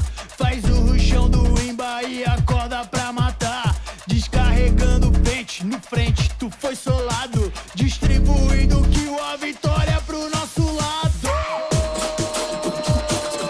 Mapa na tela, avião voando!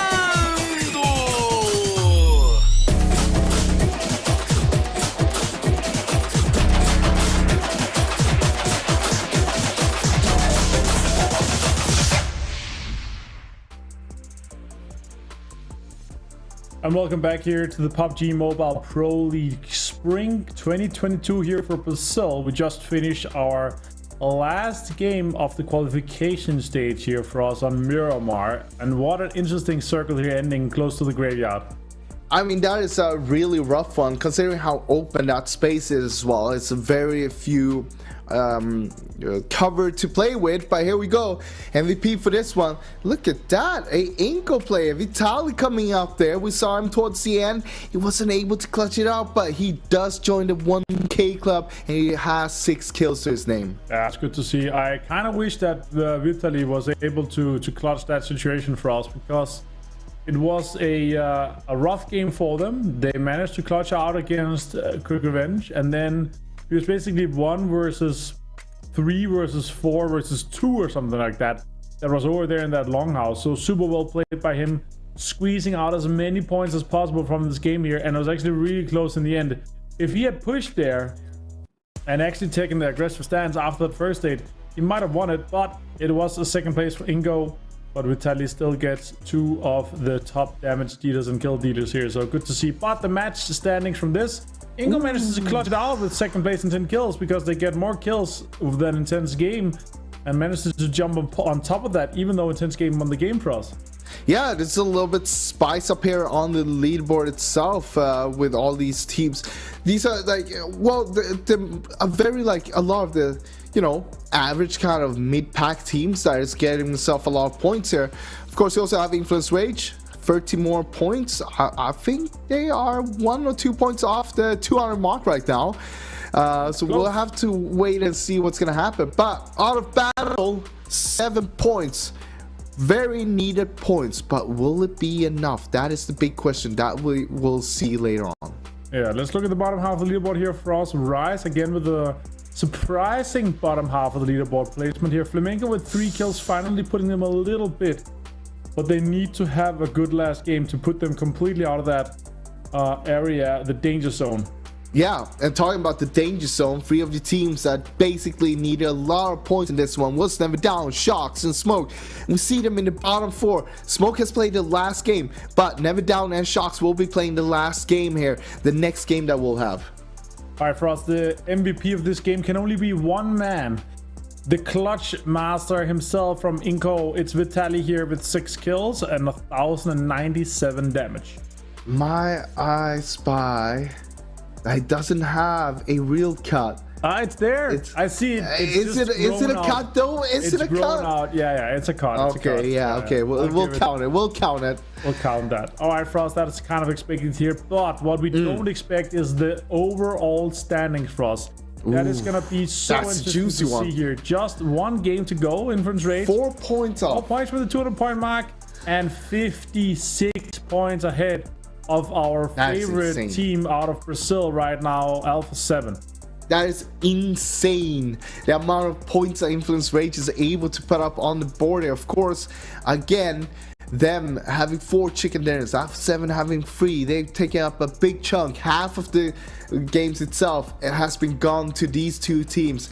Now, of course, we see that all of these teams, they are safe. They are going to make it over to the next league weekend that we're gonna have. But you know what, the big one is this right now. We're looking towards the bottom here, and look at that. Smoke, they have dropped down to 17th place. That means they are out. They're not gonna make it to league play. They're not gonna make it to the finals because they're bottom 4 in the league points overall as well.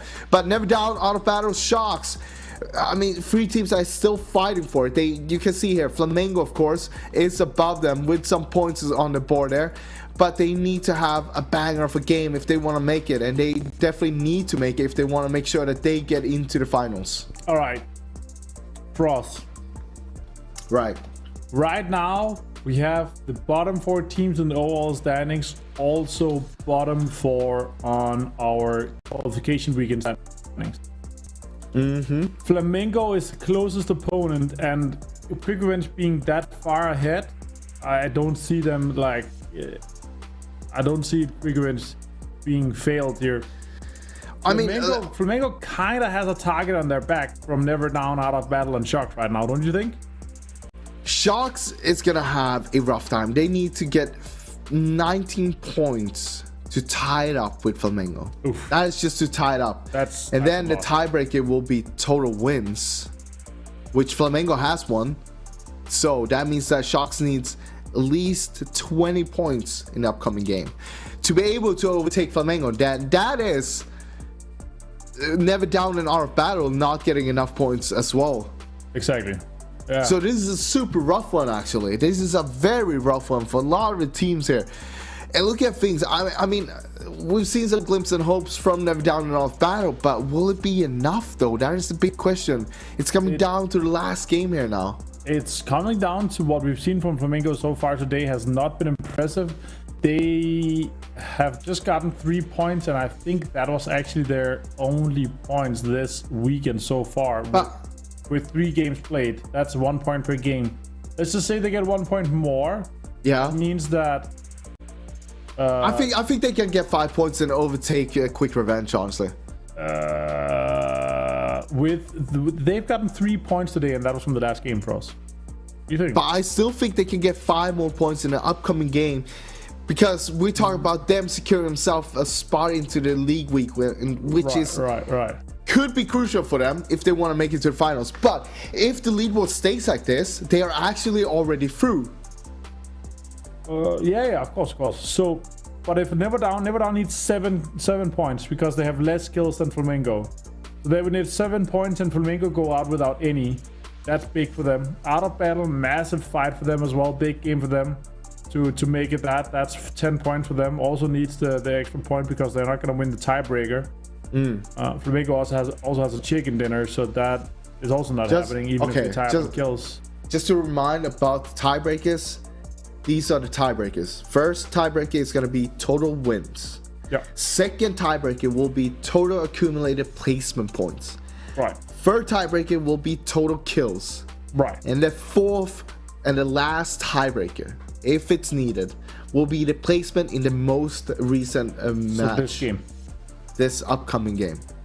But Flamengo has a win, and if any of the teams below them gets a win, then I feel like they will have more points. Then it will be accumulated placement points. And looking at the placement points, yeah, but you know what I mean. They're so close that if Never Down, Out of Battle, or Sharks Esports gets a win, they will overtake Flamengo. Like Flamengo's not gonna get like a good game with one of the 3 games, like with one of the 3 teams below as well. Yeah, no, that's true. But it is super close, and it's still anybody's game with 1 more game to go. This group will not be playing the last game, our Sanok game that is coming up here. These guys are done. Either they made it or they didn't make it. But they will be. Yes, the other 3 they will be playing tomorrow, because that's when our last league weekend is gonna start. Unless Esports, Never Down, or Out of Battle, if 2 of those teams get like 15 points and takes them over, then Quick Revenge start playing. But that's so unlikely. It's super unlikely. It is unlikely, but it is not written in stone. It can still happen. Now, looking at the top teams here on Sanok, I mean, we can see here, look at the kills. Again, Influence Rage is just miles ahead of all the other teams. They are. It's crazy to see that they are obviously so close. And disgusting to see the amount of kills that they put on the board. Like, it's just above and beyond. I'll tell you this. You can take an INTC and we will put them together, and they have more kills than them. I'll tell you this. Half of those kills is Alpha 7. Jokes aside, no, it's not. But a big chunk of it actually is, because they've basically been fighting. It's probably a third. I'm not even kidding. It's probably a third. Like literally every single Sanok except for the previous one that both teams have been playing in, Influence Rage and Alpha 7. They dropped in boot camp. They fought it out there. And the longest one lasted for 15 minutes. Usually lasts for about 2 to 3 minutes. yeah. And Alpha 7 have only won it once or twice. And when they won it, they also lost players. Yeah.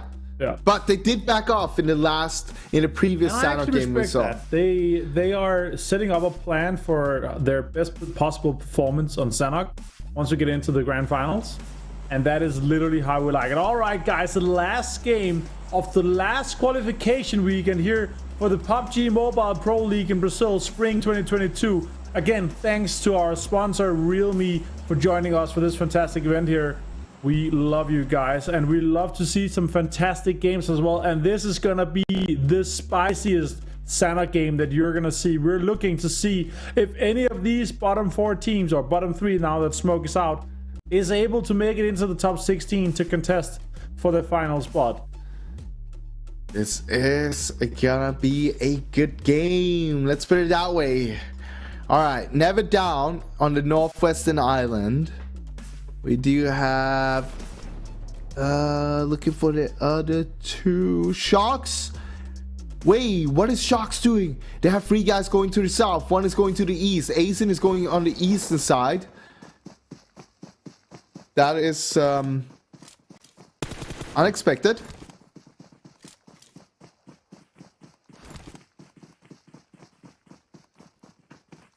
Art is also doing a 3-1 split, with Magnata going on the eastern side.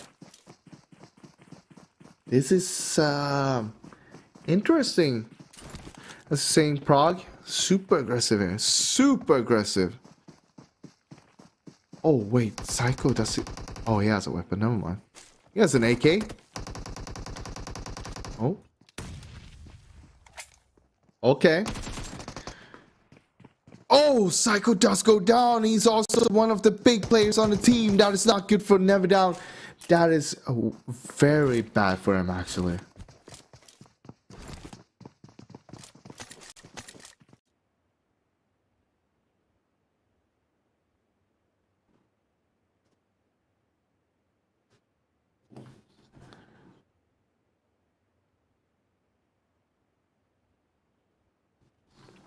That is really good for them. But we have to wait and see what is going to happen. Of course, first circle, as we can see, it is Sanox, so it's going to be a pretty big circle. We'll have to see what's going to happen. But so far, a little bit of aggression. And Never Down has lost 1 player. That is huge, because we know how much they need this last game. Yeah. Really important for them to come out here and perform. Seeing Influence Rage just run around here in boot camp just makes me happy. It's like, all right, they've conquered this. They own this. This is their territory. This is their terrain. I love that. All right, out of battle, though, they have a big split. You can see 3 of the members down in Bantai on the very far south. Then you have Magnata on very far eastern in the mix of Honored Souls. So that is quite interesting. They're basically trying to set a anchorman that could maybe survive no matter what's going to happen. They were maybe afraid that someone would drop on top of them, or something unexpected happen. I don't know. But, I mean, we could just try to guess what happened. Meanwhile, of course, Sharks still 4-man up as well. Never Down here. Rough numbers, let's be honest. 2020. Yeah. This is not the statistics that you want to see, but obviously they have not made it into any of the qualification weeks as any of the league weeks as the only team. So they have far less matches played. So it's 100%. Kind of rough when you're showing like the stats versus other teams instead of averages, right? Yeah. So that is rough, obviously. But since they haven't played into one of the league events yet, then they will obviously be there. Another team, Storm Gaming, a team that I've been quite impressed with. They've done well, and they are looking pretty good to also make it into the final 16. Probably almost guaranteed, all guaranteed, I would say, at this point here. I'd say they're guaranteed, yeah. I'd say that. They got 175 points in there overall, and you can see here 99 points so far here in the qualifiers, and they're currently sitting on a 5th place, so that should be totally fine. These are the 16 teams that will go through if nothing happens, nothing changes on the leaderboard itself. Now, of course, we know that Quick Revenge is not playing this one, but we do have 3 teams below this one that is playing right now. You have Never Down, you have Out of Battle, you have Shocks Esports. Three teams that are chasing right now. Magnana from one of the teams. Oh, he's getting bullied. Oh, that is rough to see. What are you doing over here? Honored Souls is like, hello, like you need to have a good game. Why are you here? Get out of our compound. And that was one free point for Honored Souls. And they are fine. Honored Souls is in a good spot. You know what's interesting? Look at this circle right now. Nope. How congested it is towards the river. Of course, it's kind of expected because you want to have those rotation routes. Now, Never Down and Fact Esports here by the Trifecta compound. Are they going to have a battle? Remember, Never Down is already one man down. Already got hunted down early on. So now they're looking for some revenge. They're looking to put some points on the board. But what can they do? Need to find initial knock, basically. That would be a huge opener for them to even out the numbers. For sure, that would be massive for them. Vivo Keat on the other side there. I saw Diego in the distance. Yellow McGrillen. Adrian there too. Look at how Fact Esports using utilities to work things out, though. Oh, that's a great. He gets one, gets two. That is huge. He might have spotted one outside the wall, but look at this. They're going for the kill straight away. They know that they need him. They know that means there's a less chance they'll push straight in. But look at that. Frog is gonna still go for it, and that's them out. Never Down getting 3 kills or 4 kills on the board, and they're gonna get Paulo back up there. So that means they're still gonna have 3 man standing, and they're gonna have Trifecta. But hold your horses, because look at the minimap right now. Vivo Key, they are getting involved right now. They are getting very close. They're inside the compound. Yeah, for sure. If there's one fact is that this Fact Esports is out in 16th on the last game of the day. In first rage, they're like, oh, what's going on over here? Never Down is fighting, and we see some more players investigating the situation. Vivo Keat is the closer investigators, though. They're considering a third party. Nades are coming out. Diego trying to nade inside that. That could be good for Paulo. Oh, does no damage on him. He's in a different side of the room. See if the nade. Here goes one in the other window. Does not connect enough. Oh, it does connect a little bit, but doesn't do enough to knock him. Now, another nade. Oh, half HP now. A lot of damage done. Oh! Kaoski! Cielo! From the high ground! Push. And Paulo just goes, yeet. Oh, that's a free kill. Okay, destroying the door with a Molotov, also delaying a potential push, but Magrin is going to find it with a knock there, with a nade. Should be able to get another nade. That's not what you love to see right now for Never Down. Needs to have a great one. Oh, just behind the couch. He needs to heal. Another one coming in. Oh, that's a re-knock. Tries to push. Oh, he gets knocked though. Gonna heal up before getting going for that revive. Meanwhile, Kaoski is still here, trying to see if he can find another one. Is he stealing that? Yes, he is. Okay, so they got one kill stolen, but they're stealing one back. So points are back to even there. Oh, good shot. Federal. Wait, little boy is knocked out there though. So Federal wants to make his way back out there. Oh. Careful, that's a Molotov. You don't want to throw that one. Making sure they're not pushing. Gotta put down some smokes probably. Right after he boosts himself up. And then he's gonna go for a revive. Ooh. Okay, he heard that. Now he knows they're real close there. Little boy is out. Oh. Wait. It's golden for Minko. You're getting a little bit of help here. We have 4 teams in the compound here, Narmar. This is kind of intense considering where the circle is currently. It's closing and it's popping soon for us. I'll tell you this, Intense Game is not in there. They're by Paradise.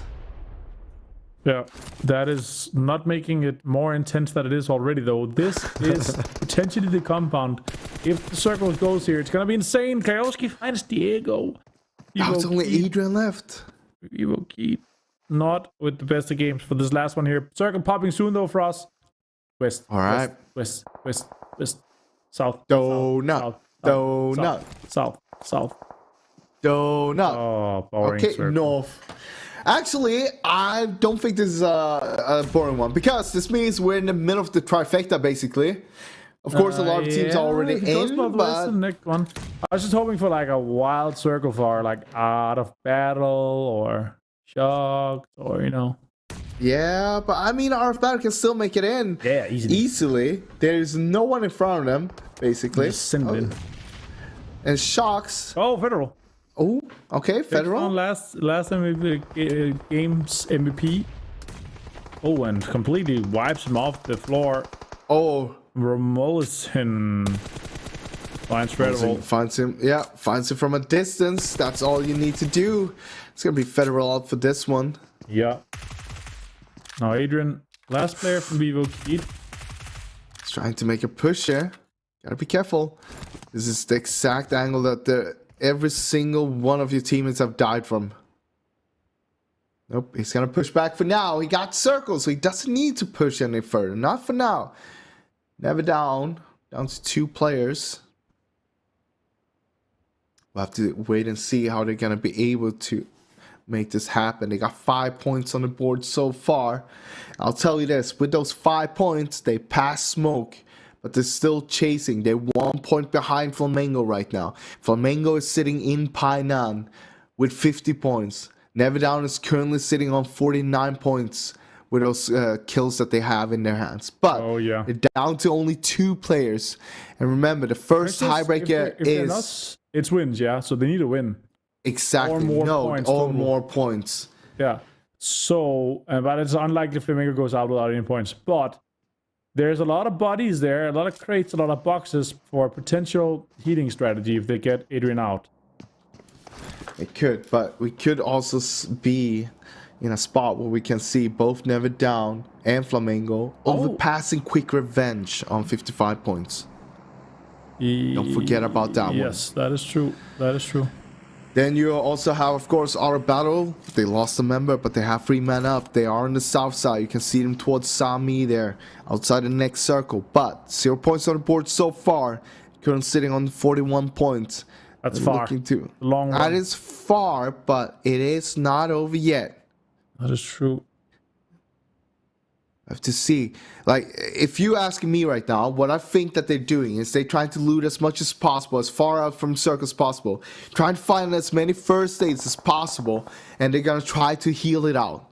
Yeah, I think you're right. But we'll have to wait and see what they're going to be doing.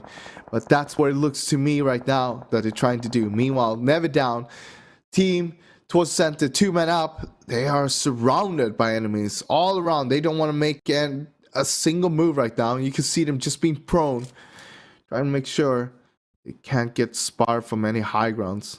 Golden from Inco, one of the members who is holding them in shack. Golden is holding them. But of course, it's a little bit of a slow circle considering that everybody except for Storm Gaming and Art of Battle is inside the circle. But all of the teams are congested towards the center. So the next circle will have a big play if we don't see a donut happening, a circle centering up. A lot of teams might be needing to move. If it centers up on Painan and a lot of teams have to send it there, Flamengo has to decide what side they need to play on as well. That's interesting. We'll see though. Circle's going to be popping anytime soon here. Let's see where it goes for us. Could it be a Wild and Wondrous one? Or gonna go, oh my god, it's gonna go on the trifecta straight onto Never Down's compound where Adrian is right now. They're gonna be able to survive for a long time. And right now, Art of Battle needs to decide where they're going. If they actually find their way into Ruins right now for us, that could be massive for them. We've seen them play Ruins before, so it wouldn't surprise me. But look at Ground Zero. Look like they might be going for a big rotation, trying to go on the northern side. Most of the teams knows. No one basically is going to be on the northern side. Usually we see Vivo Kid, but if they kept an eye on the kill feed, they know that Vivo Kid is down to 1 member only. So highly unlikely there'll be any teams up there, but at the same time we'll have to wait and see what's gonna happen. Intense Game might be trying to make a swim across there. Alpha 7 into the vehicles. All of the people are trying to move now, getting themselves into a better position. Unless you're 3 of the teams in the center, Vivo Key, Never Down, Influence Rage, all 3 teams that are very crippled here in the center. Yeah, for sure. Teams are moving in though. A lot of teams are going to be coming in from the southeast side for us. Flamengo is one of the teams that are moving in fast. And if this circle swings any further north instead of going south, it's going to be a rough one. Ansel finds one, but then gets traded by Law straight away. Oh, gets flushed as well. Now, 800k. It's going to be last man standing. He's not putting any pressure on this. They are going to get the revive. You should just chill. He's getting ready. He knows this is a big battle that he needs to win. He definitely needs to win this one. It's a lot on the line. Oh, Molotov. No. Oh, that's a good Molotov, by the way. He's on fire as well. That is rough. He's gonna heal this one off, but the stims might not be able to push him up to full HP before the push is happening. Gets nades, but look at that. Flamengo. Nades in the hands of both Kioski and Law, and they make a push. 800k down to half HP already from those nades. They're pushing in, and he's go down to a nade from Law. That's never down out on 15th place. They only had 5 kills, 5 points. That put them up on a 49 in total. That's not gonna be enough. They're gonna stay on a 17th place. The next question is Art of Battle gonna be able to make it? Out of Battle and Shocks are the last two that can make it happen. Flamengo, 3 guys alive inside the circle. Out of Battle moving in as well. And I think they have 1 player in Sami still looting for bandages and first aid. Oh, look at this. Look at the intense game. They're taking both sides. But Storm Gaming, they've done a long rotation. They're coming up on the northwestern side there. They're going to get from the high ground, so they can even scout a lot down before going in. Rise, Mythic, taking a lot of damage, goes down. But Rafinha gets a trade before he gets traded himself. Nunes coming in with the rotation. Mufasa finds one. All right. Down to a 2 versus 2 here. He knows that Ragnar's out there somewhere, so they know there's only one more. Oh, Nino. With arm. Trying to quick scope this. Yeah, I love that from Nino. Circle is absolutely wild for us. It's on the trifecta. All 3 islands are still in play. Inruined Rage is sitting on the best compound right now. Out of Battle on the south side could be moving in. Nino not connecting just enough yet. This is a rough one. It's going to be a super rough one for a lot of teams. Look at things. Intense Gaming is going to go for the north side where Adrian is from VUK. Same with Storm Gaming.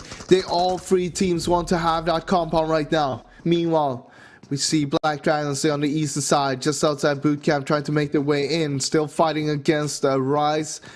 Ragnar, last man standing. Only 2 first aids. He's not going to be able to just heal himself in here.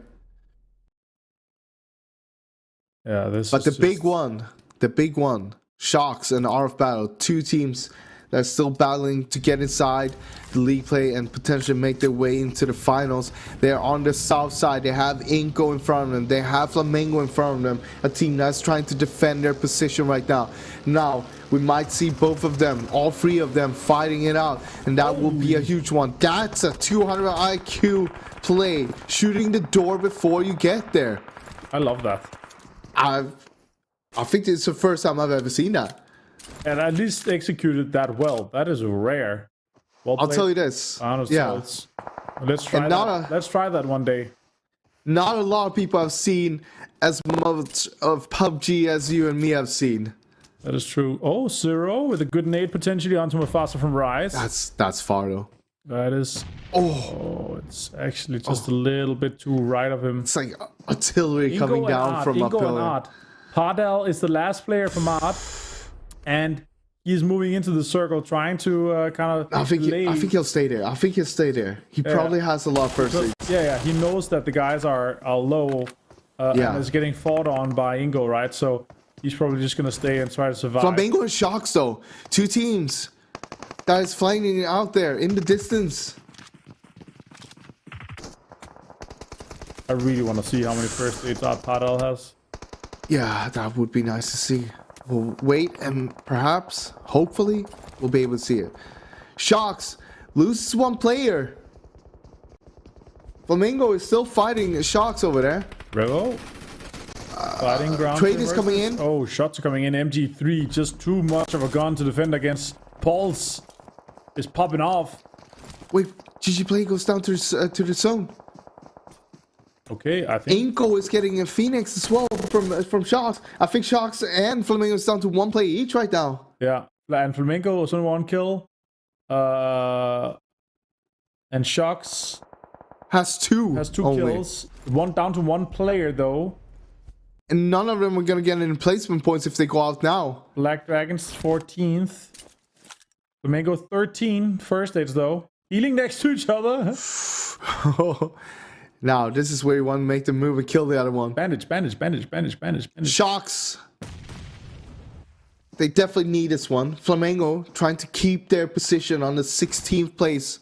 We see the new circle. It's going to be the western 2 islands, but we still have the river in the center of it. Pardal still healing it outside. Meanwhile, Lucas in taking out Alpha 7. Why not, he says. All right. A lot of Matusin. solos already for us. 4 teams with just 1 player. Shocks with 2 kills, but they need much more points to make this dream come through for us. All right. Door's a little bit bugged. Yeah. It was open. It was. And they're saying knock knock. Oh, Rise is pushing that. That's mythic. Getting one more kill of the board. Now Golden finds ground to mercenaries. You know there's more though. Here comes the nade. Boo. It could be a banger. Could not be a banger as well. It does. Ooh, it does tag a little bit. Ooh, he's gotta be careful. Oh, that's a good shot. Okay, Good finish as well. Nate, finishing off, maybe? Shocks out. Sharks is out. With 2 kills. That's them down. That's not gonna be enough. So, last man, last team Flamengo, to fighting this off is gonna be Pardal from Out of Battle. Yeah. Currently, with 41 points. And they need But 14. Flamengo has actually. 52 currently. Yeah, So- plus whatever they're going to put placement. He had quite a lot of first aids. Now they're top 8. Answer Mercer out in 11th. Art, it's out. Art is out. Ours out, and That's it then. That's it. Yeah, we got our final 16 teams. Yeah, that is true. Shocks is out. Never Down is out. Out of Battle is out. And Smoke Esports is out. And this is looking a lot more like the Sanok that we used to see. Exactly. Mutual destruction between all of the teams. Action going on left and right. All the teams down to 1 or 2 players. And it's just nobody's game basically. Sure, Inko has 8 kills. Influence Rage has 7 kills. Storm 5. And INTC got 4 on the board. But right now, all of them fighting for nothing. They are all through for the league play and for the finals itself. All right, for us. Let's see how much Vivo Key can get out of this. Adrian alive, but that's moving to the first circle. aids. Never mind. He is 5th place for Vivo Key, 2 kills. Hey, he survived for a long time being a solo, let's be honest. Yeah, it is true. Flamingo on 6th. But they're safe, they're safe. Yep. Yeah. Kowski, Ingo. You know, quick revenge. 4th. Quick revenge had a butt clincher. Rates for 200 points as well, by the way. Yep. Storm, 6 kills for them. In INTC out in 3rd place. Good placement for them here to finish things off with. Storm in a 2 versus 2 versus Ingo. Vitu and Romulo. Romulo Sin is gonna try to defend this one here. Circle is popping, and if they have to move out of that warehouse, it's gonna be hard for them. Trying to Molotov it. They're trying to figure out where they are. They don't really know, but they probably know that they're not in that shack anymore, let's be honest. And that's why they use the utilities. Oh, taking a car, Well, 7. okay. That's wild. Are they, I like that. wait, are they gonna try to drive out? Oh, he's trying to bait Okay. them, I think. No, I think he's driving into a better position. Is he inside the circle? No. It's across the road as well, on local. Yeah, but there's just so much you can play, right? If you go into the shack, you're gonna get in within nade and the Molotov range. So, good play for now, but they need to find something here. If not, they're just stuck. That's very true indeed. Does he have Inko. smokes though? Few smokes could do wonders for him here. Fuse works good. that's R2 Duar goes is gonna down. found 2 versus 1 for Ingo. 7 last man standing here for Storm. Yeah. Can he make anything happen? He's not in a position as well. He's the one outside the circle. Inko got the circle. They have the cover. They have everything. 7 goes out into the open, tries to make something happen, gets the first knock. He gets him low as well. He hasn't been tied up as well. He could make this happen, but that nade, this could be it. Oh, he's trying to juke. That's some good jukes. Let's see if he can make it happen. Try to pre-fire around the corners. He is going for a half HP, but can he make it happen? No, he does not. Inko tag. They get the last chicken dinner here. What a play from 7, but that's not going to be enough. Well played, though. Well played indeed. And that is a winner chicken dinner for Inko Gaming. After that second place here with Vitali clutching it up. And it's amazing to see them actually swing in and do this well here for us. That is quite impressive. Honestly love how we're able to jump in and get such a good game out of this last one here. Oh yeah, 100% gotta agree. And of course, really well played from Inko Gaming. 2 back-to-back really great games to end off the qualifiers here tonight. Yeah, and for us, that is it for our games here. We are gonna have a short break before we jump back and see the leaderboard.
Primeira queda, junto squad e corre pra lutear. Faz o ruchão do imba e acorda pra matar. Descarregando pente no frente, tu foi solado. Distribuindo kill, a vitória pro nosso lado. Mapa na tela, avião voando.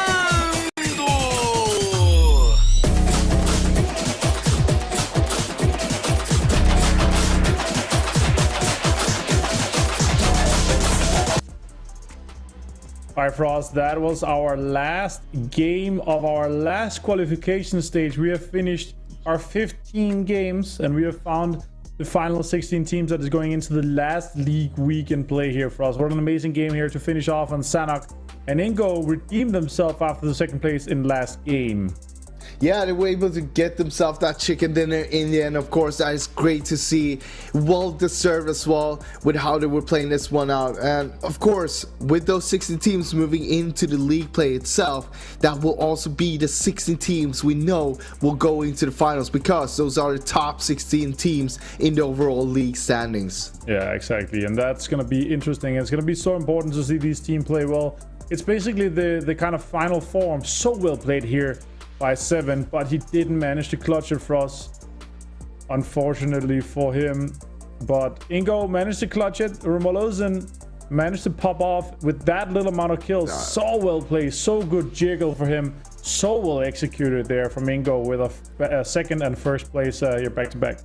Yeah, it looked like they were gonna lose that for a second there, but you know, they did not. And look at this, Rumalozen getting himself 7 kills to 960 damage. Not enough to get to the 1K club, but you know, again, close enough. Yeah, exactly. Good enough to get him the MVP, top damage and top kills here from this match. So good to see from him. But for us, it is time. We're going to be taking a look at our match standings from this last game. And it's gonna be Ingo Gaming with 27 points, Storm Gaming and Influence Raves is 16.